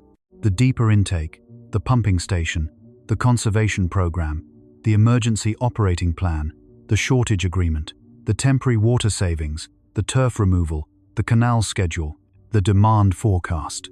These things keep daily life from revealing the full strain at once. They are successes, but they are not proof that the crisis is imaginary. They are proof that the system has already been forced to adapt to lower water. The weak point is visible only if you look behind the functioning tap. The event is visible outside. The damage begins inside the operating margin. Now follow the weak point from the dam to the canal. Water released downstream from Lake Mead does not simply spread across the desert by intention. It moves through diversion structures, pumping plants, canals, laterals, gates, treatment plants, and delivery schedules. One of the most important pathways is the Central Arizona Project, a canal system that lifts Colorado River water across the desert toward Phoenix, Tucson, tribes, farms, and other users. It is an extraordinary piece of engineering, but it is also a dependency. It depends on water being available at Lake Havasu. It depends on power to move water uphill. It depends on priority rules. It depends on shortage tiers.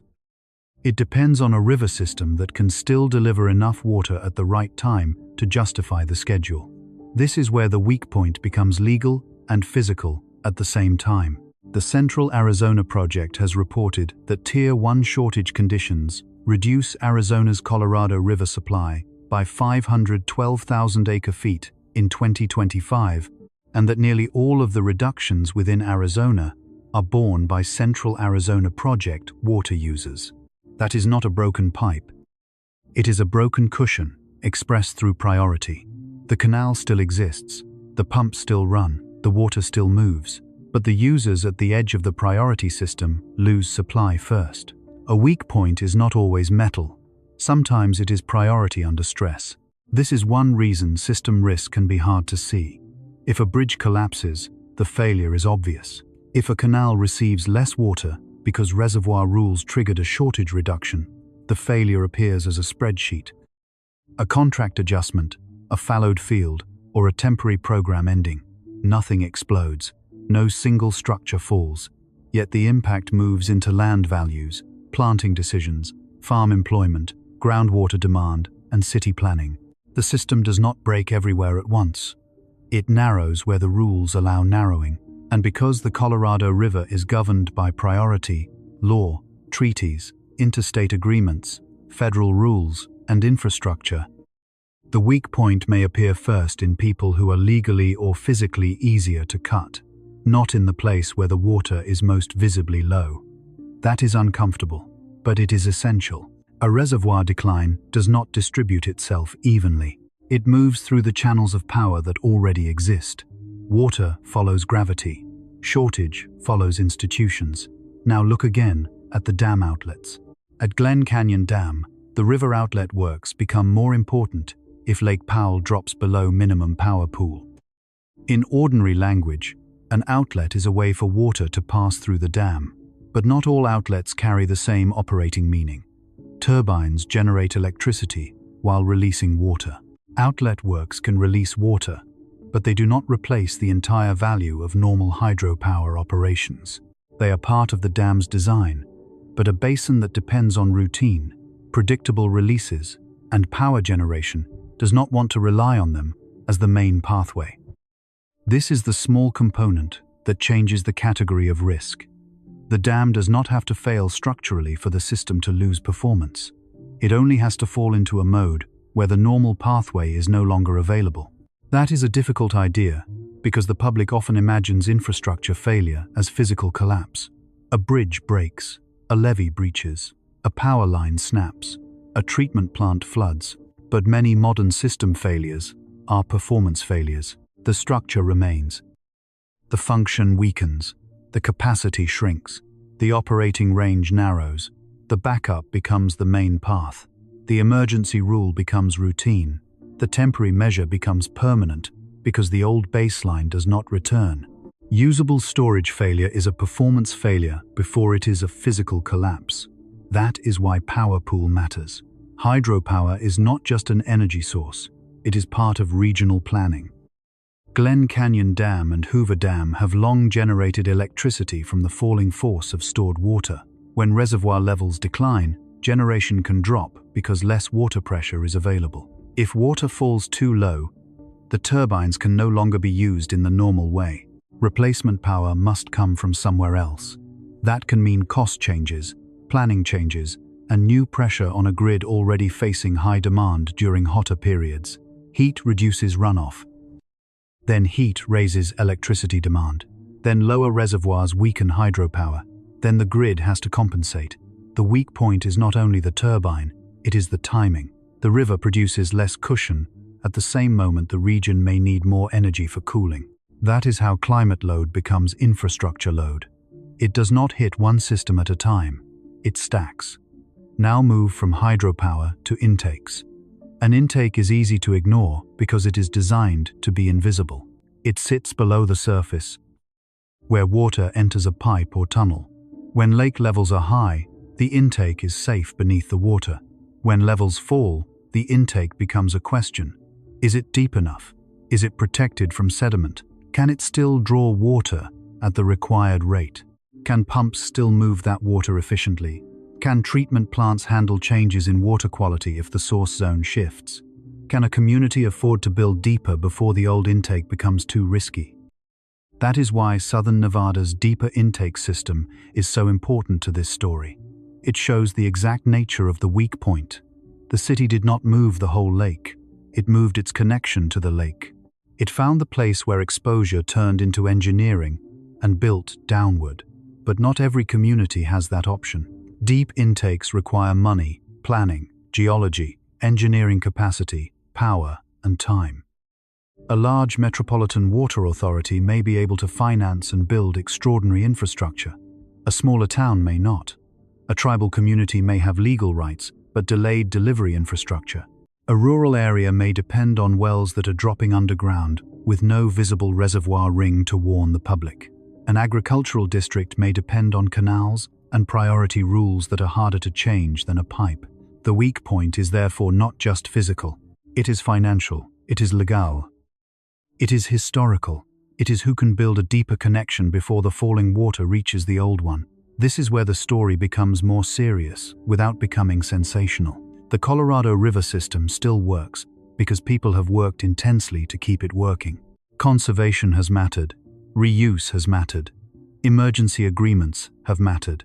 New infrastructure has mattered. Water managers have not been asleep. But the existence of those measures is not the same as safety. It means the system is already operating with active intervention. A healthy margin is quiet. A stressed margin is managed. The Colorado River is being managed. Every month of low storage turns the weak points into more important points. The power pool at Lake Powell, the dead storage pool at Lake Mead, the low lake pumping station, the canal headgate, the priority table, the farm allocation, the municipal conservation ordinance, the groundwater well, the tribal infrastructure project, the replacement energy contract. Each one is a small component compared with the scale of the river, but systems are held together by small components. The weak point is not the whole system. The weak point is the part everyone assumes will keep connecting. A household assumes the faucet connects to supply. A city assumes the intake connects to the lake. A farm assumes the canal connects to an allocation. A dam assumes reservoir elevation connects to turbine operation. A power customer assumes the grid connects to replacement energy. A compact assumes the river connects to a delivery promise. But when water falls low enough, those connections become questions. And questions require choices. Do operators protect Lake Powell by reducing releases and increasing stress downstream? Do they protect Lake Mead and risk Powell? Do upstream reservoirs release water and lose their own cushion? Do cities cut use more deeply? Do farms fallow more land? Do taxpayers fund new infrastructure? Do power agencies replace hydropower with costlier sources? Do states renegotiate priority? Do tribal water rights finally receive the infrastructure needed to become household water? Do officials wait for the next wet year and hope it arrives before the next threshold? Every choice has a cost. The weak point reveals who pays first. That is why the Colorado River cannot be understood only as a hydrology story. Hydrology brings the water down. Infrastructure moves it. Law assigns it. Money protects it. Politics delays or accelerates change. Climate pressure reduces the margin, and human life receives the result. If Lake Powell approaches minimum power pool, the story is not only about a lake elevation. It is about Glen Canyon Dam shifting toward a more constrained mode.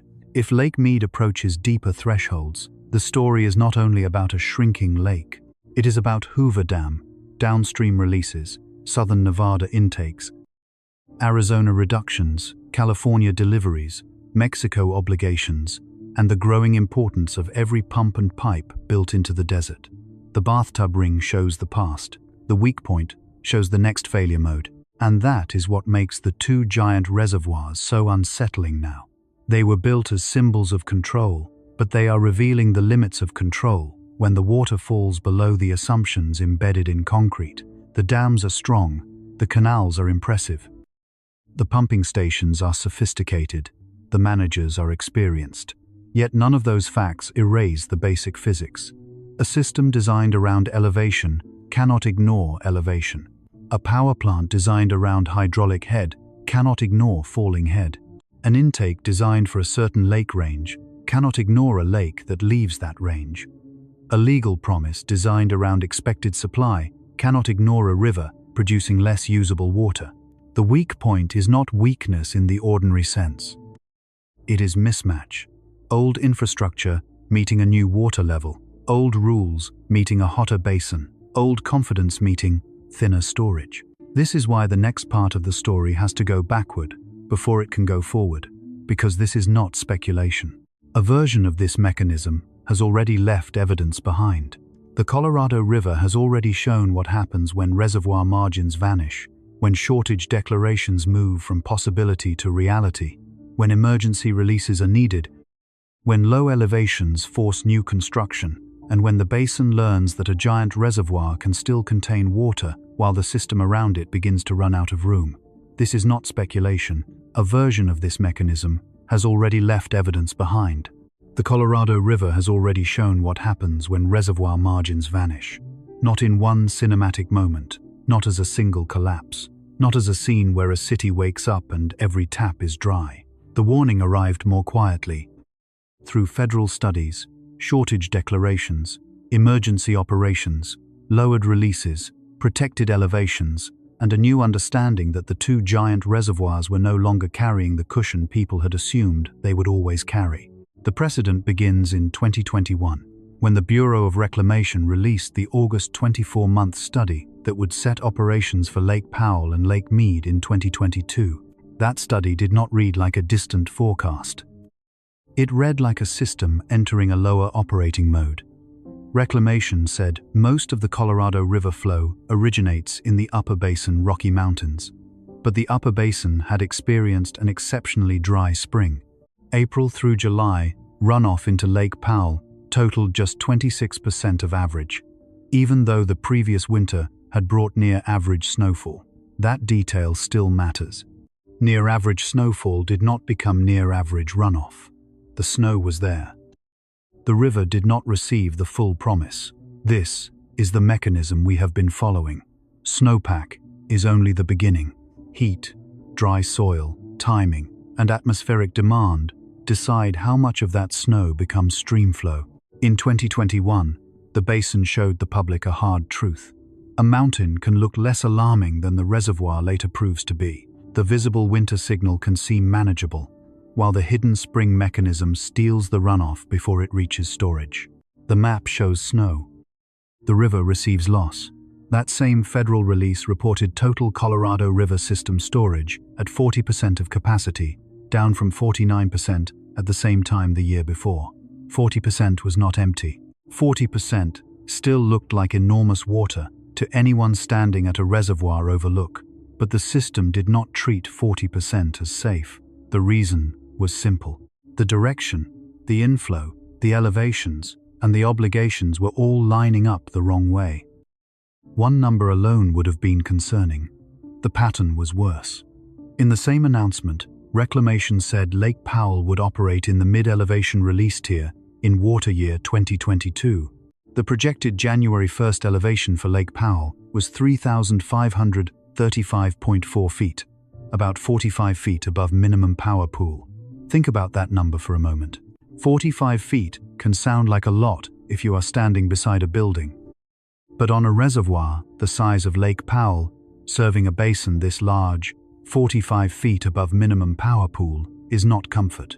It is a warning that the system is counting the remaining distance. The precedent was not that the lake was empty. The precedent was that the buffer had become the story.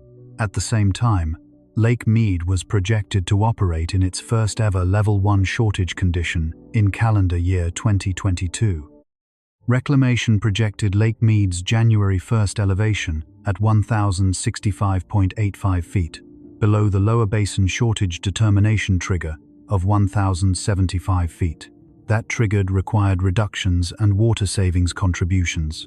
Arizona would reduce by 512,000 acre-feet. Nevada would reduce by 21,000 acre-feet. Mexico would reduce by 80,000 acre-feet. This is where the mechanism left the dashboard and entered institutions. A shortage declaration is not just a label. It is the moment when low reservoir elevation becomes binding action. It moves from hydrology into law. It moves from law into deliveries.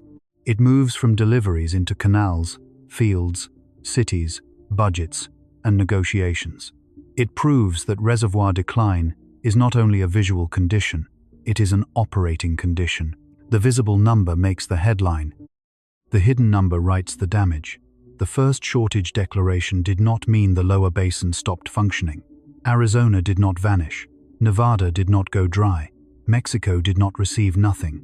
Cities continued. Farms continued. Power continued. The Hoover Dam still stood. Lake Mead still contained water. Lake Powell still contained water.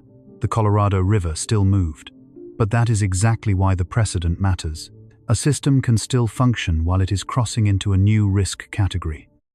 The danger is not only sudden failure, it is normalized strain. It is the moment emergency tools become part of routine management. It is the moment the basin begins to rely on measures that were supposed to reduce risk, then discovers the risk keeps returning. That happened next through the Drought Response Operations Agreement, known as DROA. Reclamation describes DROA as part of the 2019 Upper Basin Drought Contingency Plan, designed to minimize the risk of Lake Powell declining below critical elevations. Under that framework, Reclamation implemented drought response operations in 2021 and 2022. It also defined 3,525 feet as a target elevation at Lake Powell, a 35-foot buffer above the 3,490-foot minimum power pool. A buffer is not dramatic. A buffer is survival distance. In summer 2021, Reclamation determined there was an imminent need to release water from upstream initial units, including Flaming Gorge and the Aspinall unit, to protect the target elevation at Lake Powell. In January 2022, Reclamation also modified Glen Canyon dam releases to readjust 350,000 acre-feet of water in an effort to protect critical elevations at Lake Powell. That is the precedent in its clearest form. The system had to move water and change operations, not because the dam was failing, but because the elevation margin was too thin. This is what usable storage failure looks like in real life. It is not always a disaster movie. It is a reservoir operator changing monthly releases. It is upstream storage being used to protect a downstream critical line. It is a federal process built to keep Lake Powell above the elevation where normal hydropower operation becomes impossible. It is one reservoir losing cushion, so another reservoir can avoid a worse threshold. It is load transfer. The weak point from the previous section was power pool, intakes, outlets, pumps, and headgates. The precedent shows those weak points were not theoretical. They already shape decisions. This is not to say that 2021 and 2022 are identical to the current moment. They are not. Every year has its own hydrology. Reservoir elevations change.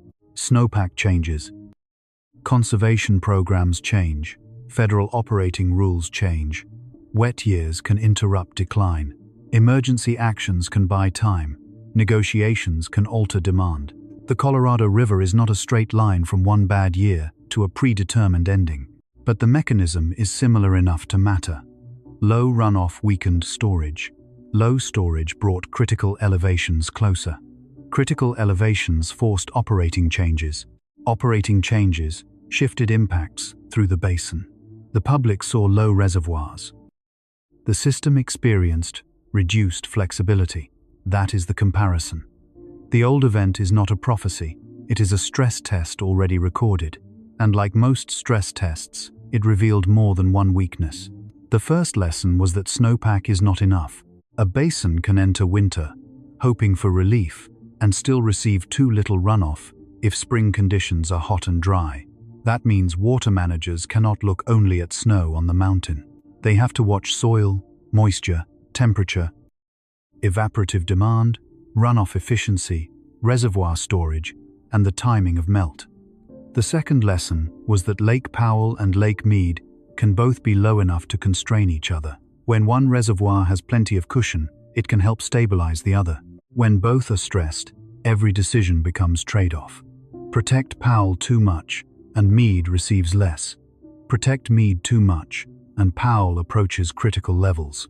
Move water from upstream reservoirs, and those reservoirs lose cushion. Ask farms and cities to conserve, and the social burden has to be negotiated. The third lesson was that shortage does not arrive as equal pain.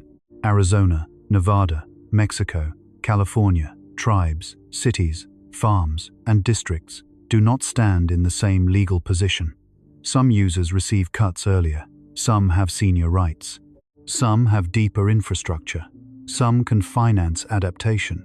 Some cannot. A shortage declaration enters a basin already shaped by priority, wealth, geography, and history.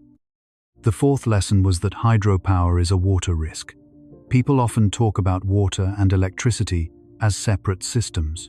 The Colorado River shows they are connected by elevation. A reservoir that falls below power pool does not simply lose beauty or recreation. It weakens a power source and forces the grid to compensate. That compensation may be possible, but it is not free. The fifth lesson was that emergency operations can buy time, but time is not the same as recovery. Releasing water from an upstream reservoir to support Lake Powell may protect a critical line. Reducing releases may slow a decline. Conservation may preserve storage, but unless supply and demand are brought closer together, the same problem returns after the temporary measure is spent. This is the part history keeps saying quietly. A buffer can be rebuilt, but it can also be consumed again. The precedent also includes the public image of the reservoirs themselves.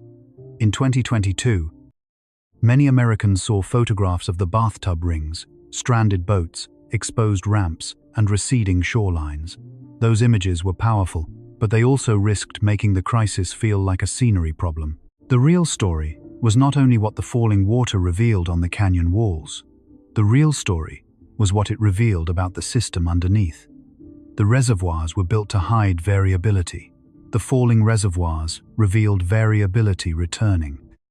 That is why the phrase "first ever shortage declaration" matters so much. It marked a transition from warning to official action. Before that moment, low reservoir levels could still be discussed as risk. After that moment, the risk had entered the rulebook.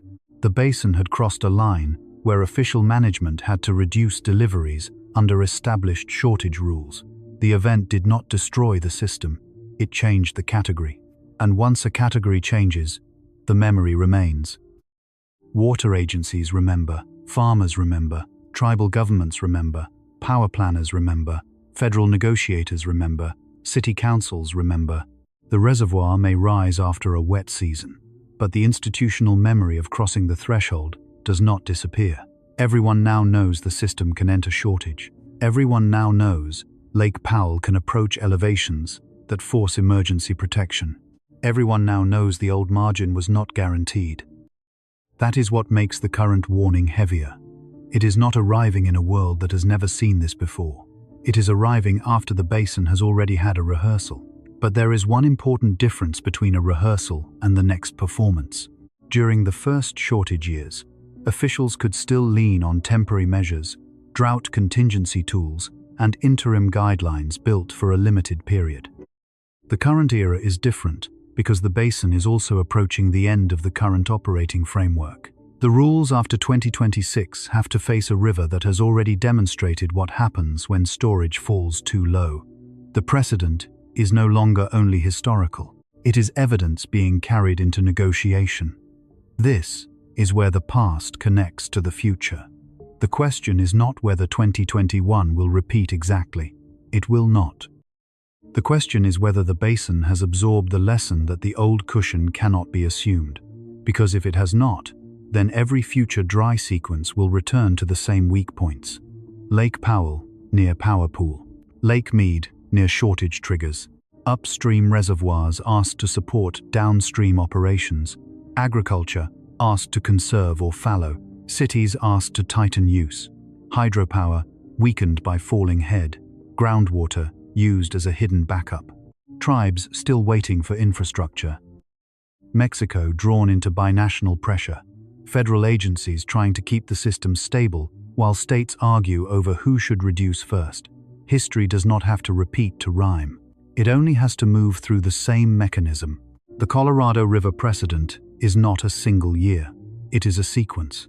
Near average snowfall failed to produce healthy runoff. Storage dropped. A shortage was declared.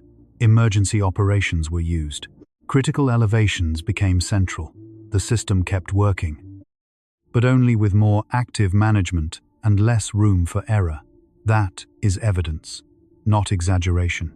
The warning does not need drama added to it. The official record already contains enough. It shows that the Colorado River system can cross from low water into formal shortage. It shows that Lake Powell can come close enough to minimum power pool that federal managers move water and alter operations to protect it. It shows that the shortage does not remain inside reservoirs. It travels into allocations, power, farms, cities, treaties, and households. And the hardest lesson is this: the reservoirs did not have to be empty to force change. They only had to lose enough usable margin. That is the precedent we carry into the next part. Not a prophecy of doom, not a claim that every future year will be dry, not a statement that the basin is already lost. The lesson is sharper and more operational. A system built around giant reservoirs can continue functioning while the foundation of its reliability is being reduced year after year. The past has already shown the failure mode. Now the question is whether that failure mode is becoming the new pattern. The pattern is bigger than two falling reservoirs. That is the point the system keeps trying to make. Lake Powell and Lake Mead are the visible signal. But the deeper warning is not only about lake levels. It is about a river calendar losing reliability. It is about infrastructure built around older assumptions. It is about a recovery cycle that no longer recovers fast enough. It is about a basin where the next dry year no longer lands on a full cushion, but on the remaining stress from the last one. This is not only a reservoir decline, it is a calendar failure. For most of the 20th century, the Colorado River system was managed around a seasonal rhythm that felt dependable enough to build civilization around. Snow would accumulate in the upper basin during winter. Spring would bring melt. Runoff would enter tributaries and reservoirs. Lake Powell and Lake Mead would store the excess, release water through dams, generate power, supply cities, irrigate farms, and carry dry years with the storage built in wet years. That was the operating story. The new pattern is that each part of that calendar is becoming less dependable. Winter snow may arrive weaker. A snowpack that looks acceptable may still produce poor runoff. Spring heat may arrive earlier. Soil may absorb more meltwater before streams receive it. Summer demand may rise just as reservoir levels fall. Groundwater may be asked to fill gaps that surface water can no longer hide. A wet year may still help, but it may not rebuild the full cushion before the next load arrives. The old calendar said recovery would follow drought. The new pattern asks whether recovery can keep up. That is the system pattern revealed by Lake Powell and Lake Mead. The reservoirs were not built to be beautiful. They were built to convert natural variability into usable reliability. They allowed the West to plan beyond the weather of 1 year. They allowed farms to plant, cities to grow, utilities to count on hydropower, and states to negotiate around stored water instead of only live river flow. Storage made the future feel manageable. But when storage remains low for long enough, the reservoirs stop hiding variability and begin revealing it. The river's natural uncertainty returns through the infrastructure that was designed to suppress it. This is not just a drought. This is a recovery failure. A drought is a period of shortage. A recovery failure is what happens when the system does not rebuild enough margin before the next shortage arrives. That difference matters. If the reservoirs fall during a dry period and then refill during a wet period, the old story still works. The system takes a hit, then regains strength. But if the reservoirs fall, partially recover, fall again, and remain near critical operating zones, then the system is not simply enduring bad weather. It is losing the reset function that made the old model believable. The public watches the surface rise and fall. Operators watch whether the cushion returns. And the cushion is what decides whether the next dry signal is manageable or dangerous. According to the Bureau of Reclamation, the Colorado River Basin supports more than 40 million people, hydropower resources in 7 states, 5.5 million acres of agriculture, 30 tribal nations, and 2 states in Mexico. That single sentence describes why the pattern matters. It is not one city, it is not one crop, it is not one dam, it is not one state. It is a whole operating network built around a river whose stored margin is shrinking. The system is wide, the weak point is narrow, and the stress is cumulative. Think of the basin as a chain of calendars. The mountain calendar decides when water is created as snow and released as melt. The reservoir calendar decides when water is stored and when it can be released. The agricultural calendar decides when planting, irrigation, harvest, labor, and market timing must occur. The municipal calendar decides when summer demand peaks, when conservation rules tighten, and when long-range growth plans are reviewed. The power calendar decides when hydropower is available and when replacement energy is needed. The legal calendar decides when operating rules expire and new rules must be adopted. If those calendars drift apart, the system becomes harder to run. That is what is happening now. The snow calendar does not reliably match the runoff calendar. The runoff calendar does not reliably rebuild the reservoir calendar. The reservoir calendar does not comfortably support the old delivery calendar. The delivery calendar does not easily match the agricultural calendar. The hydropower calendar becomes less dependable during heat-driven demand. And the legal calendar is racing toward post-2026 rules, while the physical river keeps producing warnings. The Colorado River is not only losing water, it is losing synchronization. This is why the post-2026 process matters so much. Reclamation released a draft environmental review for the next operating guidelines for Lake Powell and Lake Mead in January 2026. The agency has said the new guidelines must be finalized before October 1, 2026, to provide stability after the current framework expires. That deadline is not an administrative footnote. It is part of the risk pattern. The river does not pause while states negotiate. The reservoirs do not wait while agencies read comments. Snowpack does not negotiate with legal deadlines. Heat does not ask whether consensus has been reached. The legal system has a calendar. The climate system has a calendar. The problem is that they are not moving at the same speed. This is not only an infrastructure test, it is an institutional test. Can the basin make durable decisions before the next critical sequence arrives? Can the states agree on reductions that match the river rather than the politics of blame? Can tribes be included not as an afterthought, but as sovereign governments with rights, histories, and infrastructure needs? Can Mexico be treated as part of the river system rather than a downstream footnote? Can agriculture be part of the solution without pretending food production can simply disappear? Can cities continue reducing per-person demand without shifting heat risk onto neighborhoods that lose shade? Can hydropower planning adjust before low reservoir levels turn generation loss into another emergency? These are not separate questions. They are the same question passing through different systems. What happens when usable storage is no longer enough to protect old assumptions? The answer is already visible in the basin's response. Conservation programs expand, turf is removed. Irrigation districts negotiate compensated reductions. Federal funds support water savings. Reservoir operations are adjusted. Deeper intakes are built. Groundwater receives more attention. States argue over responsibility. Agencies model alternatives. Every response is a sign that the system is not passive. But the response itself shows the load. A system with abundant cushion does not need constant emergency coordination to protect critical elevations. It does not need repeated temporary agreements to prevent reservoirs from falling into dangerous ranges. It does not need to build deeper intakes to chase a declining lake surface. It does not need to ask whether a dam can keep generating power if the reservoir drops too far. It does not need to treat every new runoff forecast as a test of basin-wide stability. Active management is good, but active management is not the same as safety. Sometimes it is the evidence that the old safety margin has already been spent.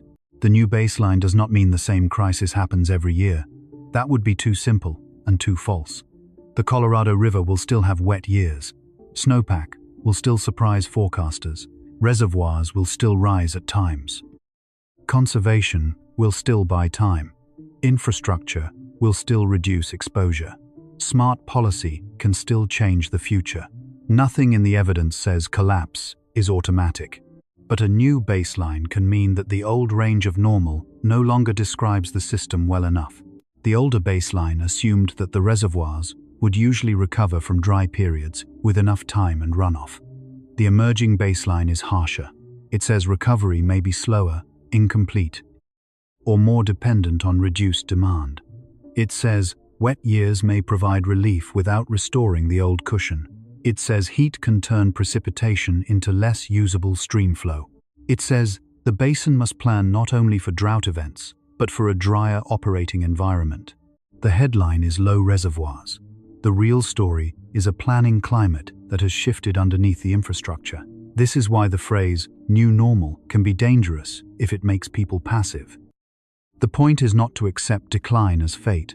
The point is to stop using old assumptions as if they are still safe.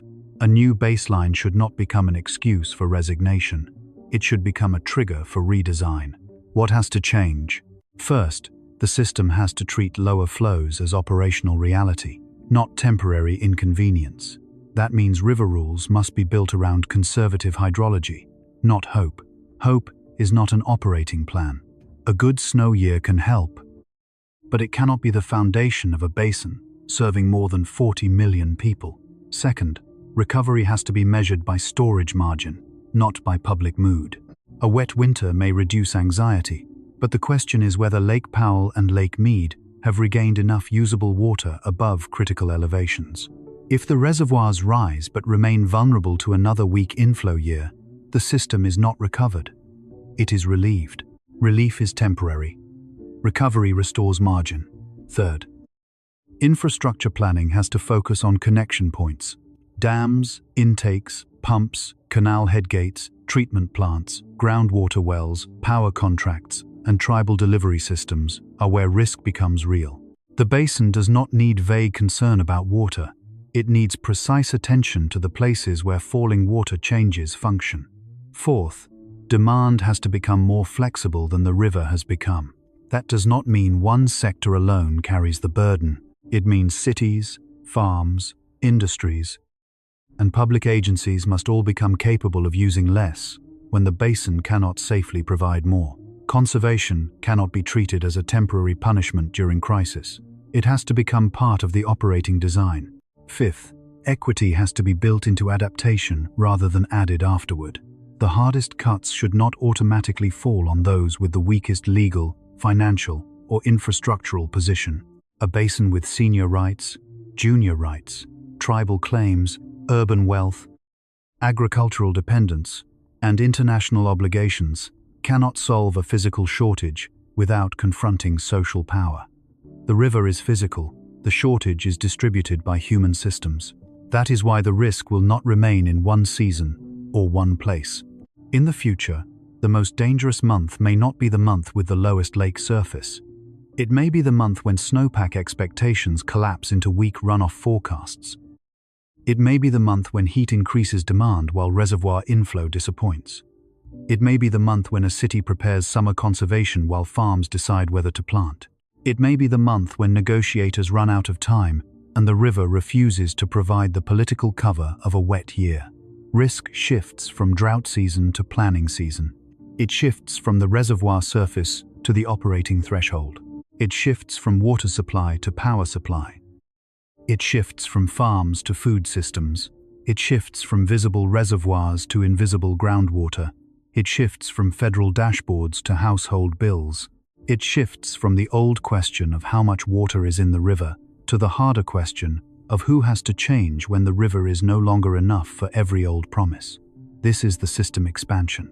Lake Powell and Lake Mead are not just low reservoirs. They are a diagnostic screen for the American West. They show whether mountain snow still becomes dependable runoff. They show whether storage can still buffer dry periods. They show whether dams can still operate in their intended range. They show whether legal agreements can adapt before physics forces them. They show whether cities can conserve without losing livability. They show whether farms can change without destroying communities. They show whether tribes receive infrastructure equal to their rights. They show whether groundwater is being treated as a hidden savings account or a hidden debt. The reservoirs are sinking, but the deeper question is what else is sinking with them. Confidence, timing, operating margin, the belief that the next wet year will automatically put the system back where it was. The future will not look exactly like the past, because the past was built around a river that had more cushion. That does not mean the West has no future.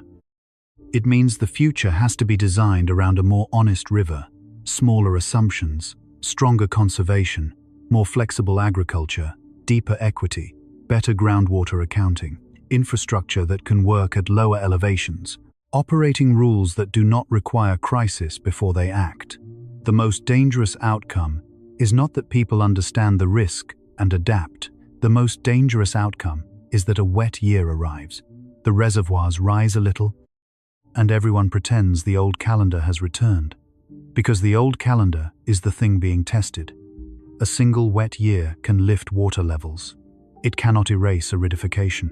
It cannot restore a century of overallocation by itself. It cannot guarantee that snow will become runoff in the same way it used to. It cannot rebuild every margin unless the human system reduces the load enough for storage to recover.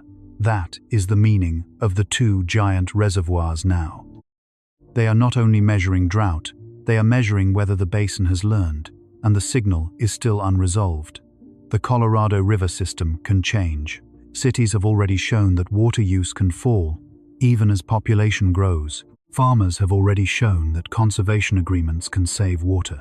Engineers have already shown that deeper intakes and new pumping systems can reduce exposure. Tribes have fought for rights that must become real water. Federal agencies have tools. States have choices. Households can participate. None of these actions alone is enough. Together, they are the difference between a basin that manages decline and a basin that rebuilds margin. But rebuilding margin requires admitting that the headline number is not the whole story. The future will not be decided only by how much water appears in Lake Powell or Lake Mead after one season. It will be decided by whether the system has enough usable storage, enough political honesty, enough infrastructure, flexibility, and enough time to recover before the next load arrives. That is the pattern. Not one disaster, a repeating test, snowpack to runoff, runoff to reservoir, reservoir to dam, dam to power, power to grid, release to canal, canal to farm, farm to income, intake to home, home to body. Every link asks whether the old assumptions still hold. And after the last decade of warning signals, shortage declarations, emergency operations, low inflow forecasts, and post-2026 negotiations, the answer is becoming harder to ignore. This is not just a reservoir decline. This is a usable storage failure inside a river calendar, losing reliability. And before the story can end, one more line has to be drawn carefully. Because risk is real, but exaggeration would weaken the truth. Not every low water year proves the same thing. Not every city faces the same danger. Not every consequence can be blamed on one cause. The evidence is strong enough without turning it into a prophecy. The final question is what the record actually shows, what it does not show, and what kind of future echo the two sinking reservoirs are already sending forward. The warning does not need exaggeration. The evidence is already enough. That is the line this story has to hold at the end. The Colorado River does not need to be turned into a prophecy. Lake Powell and Lake Mead do not need to be described as if they are already empty. 40 million people do not need to be told that every tap will fail tomorrow. That would make the story less true, not more urgent. The real warning is sharper than that. The two giant reservoirs still contain water, but they contain far less operating cushion than the system was built to expect. The Bureau of Reclamation has tracked storage near 1/3 of total system capacity. It has warned about low inflow into Lake Powell. It has identified critical elevations such as minimum power pool. It has used emergency tools to protect reservoir levels. It has moved the basin toward new post-2026 operating rules, because the old framework cannot simply be assumed to fit the river ahead. Those are facts. They are enough. What is related is clear. A warmer and drier basin can reduce snowpack, weaken runoff, increase evaporation, increase soil thirst, and make reservoir recovery harder. Low storage brings Lake Powell and Lake Mead closer to operational thresholds. Those thresholds matter for hydropower, releases, intakes, canal deliveries, shortage rules, and long-range planning. A system serving cities, farms, tribes, power customers, and Mexico becomes more exposed when usable storage declines. That relationship is not speculation. It is the operating logic of the river. But not everything should be forced into one cause. Not every low reservoir reading is caused by one dry year. Not every delivery reduction is caused only by climate change. Not every water shortage in a community comes directly from Lake Powell or Lake Mead. Some problems are caused by legal priority, some by infrastructure delay, some by local groundwater depletion, some by growth patterns, some by agricultural demand, some by policy choices made decades ago, some by a hotter climate pressing on all of those systems at once. The evidence line matters because false certainty is dangerous. The basin is not facing one simple villain, it is facing a convergence. Climate pressure reduces supply. Historical overallocation increases exposure. Infrastructure has fixed elevations. Law distributes shortage unevenly. Groundwater hides part of the debt. Cities and farms depend on a river that was promised too many jobs. The reservoirs reveal the convergence because they are where all those pressures become visible. The map shows water. The system shows obligation. What is only coincidental must also be separated. A wet year does not prove the crisis is over. A dry month does not prove irreversible collapse. A dramatic photograph does not by itself prove a threshold has been crossed. A marina moving down a ramp is not the same thing as a city losing water service. A bathtub ring is evidence of decline, but it is not the entire operating story. The story becomes real when the visible decline lines up with federal storage data, inflow forecasts, critical elevations, shortage declarations, release decisions, and the exposed population depending on the system. That is the standard, not fear, evidence. What remains uncertain is also important. No one can know the exact sequence of future snowpack, runoff, heat, policy, conservation, and reservoir response year by year. A very wet sequence could rebuild some cushion. Strong conservation could reduce demand. New operating rules could lower risk. Infrastructure investments could protect vulnerable intakes and delivery systems. Agricultural changes could reduce pressure. Tribal infrastructure could turn rights into real water security. Groundwater management could prevent hidden collapse. The future is not a single locked outcome, but uncertainty is not safety. It only means the range is still open, and within that range, the risk is real. If the reservoirs stay low, the basin has less time to absorb another poor runoff year. If Lake Powell moves closer to minimum power pool, Glen Canyon Dam loses operational flexibility and hydropower confidence. If Lake Mead remains low, lower basin shortages remain a central feature of planning. If groundwater keeps filling the gap, the hidden reservoir declines without a visible shoreline. If future rules do not match the river's reduced reliability, the system will keep returning to emergency management. This is not just a reservoir decline.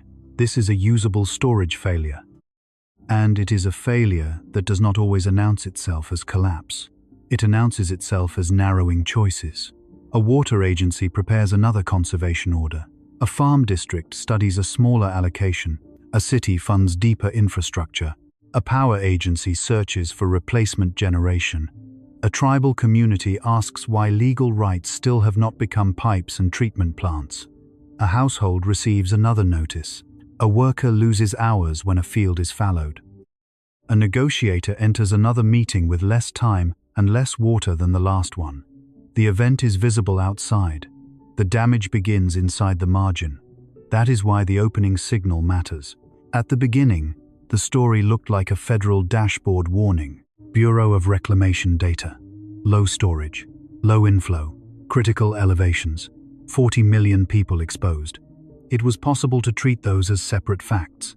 A reservoir fact, a water supply fact, a power fact, a farm fact, a city fact, a legal fact. But by the end, they are not separate. They are one chain.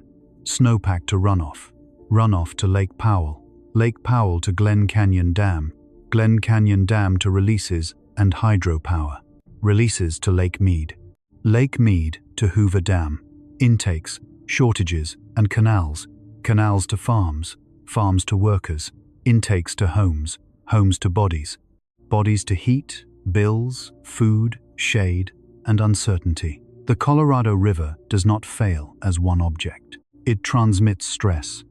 That is the future echo. The next warning may not look like the last one. It may come as another weak inflow forecast after a winter that looked less terrible than the final runoff. It may come as a federal operating study showing a reservoir closer to a critical line. It may come as a power planning document that counts less hydropower. It may come as a city conservation rule that feels ordinary until you realize it is part of a basin-wide adaptation. It may come as an agricultural fallowing agreement. It may come as a groundwater well drilled deeper. It may come as a negotiation deadline, not a weather alert. The future signal may be administrative before it is dramatic. That makes it easier to miss. The Colorado River crisis is not like a storm on radar, where a clear shape moves across the screen. It is more like a medical chart, where several readings drift in the wrong direction at once. One reading can be explained away. Several readings together become harder to dismiss. Storage low. Inflow weak. Heat persistent. Soil dry. Groundwater declining. Power pool closer. Shortage rules active. Current guidelines expiring. Population exposed. The pattern does not scream. It accumulates. And the most dangerous misunderstanding would be to wait for the reservoirs to look empty before acting as if the system is in trouble. Empty is too late. The real question is not whether there is water left somewhere in the reservoir. The question is whether enough water remains in the right place, above the right structures, at the right time. under rules honest enough to match the river now flowing through the basin.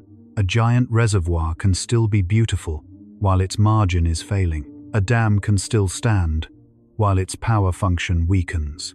A city can still grow while its water assumptions tighten. A farm can still plant while its future becomes less secure.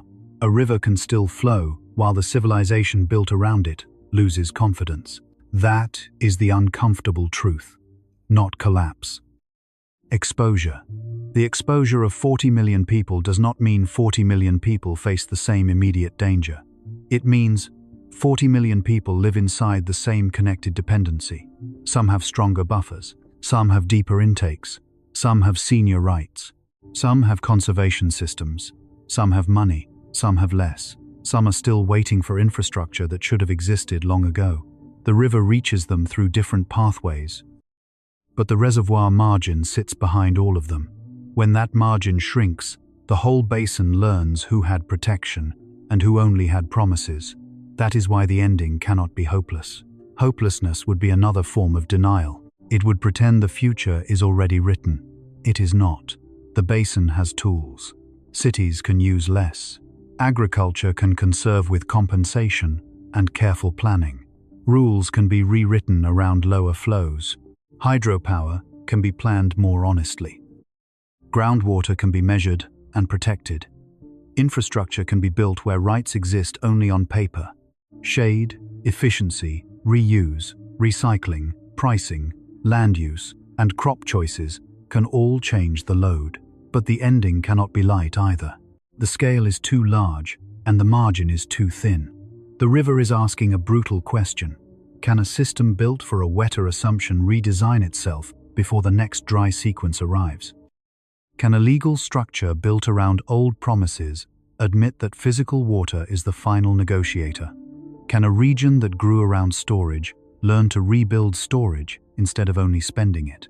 Can the basin protect people, food, power, tribes, ecosystems, and cities without pretending that every old demand can remain untouched?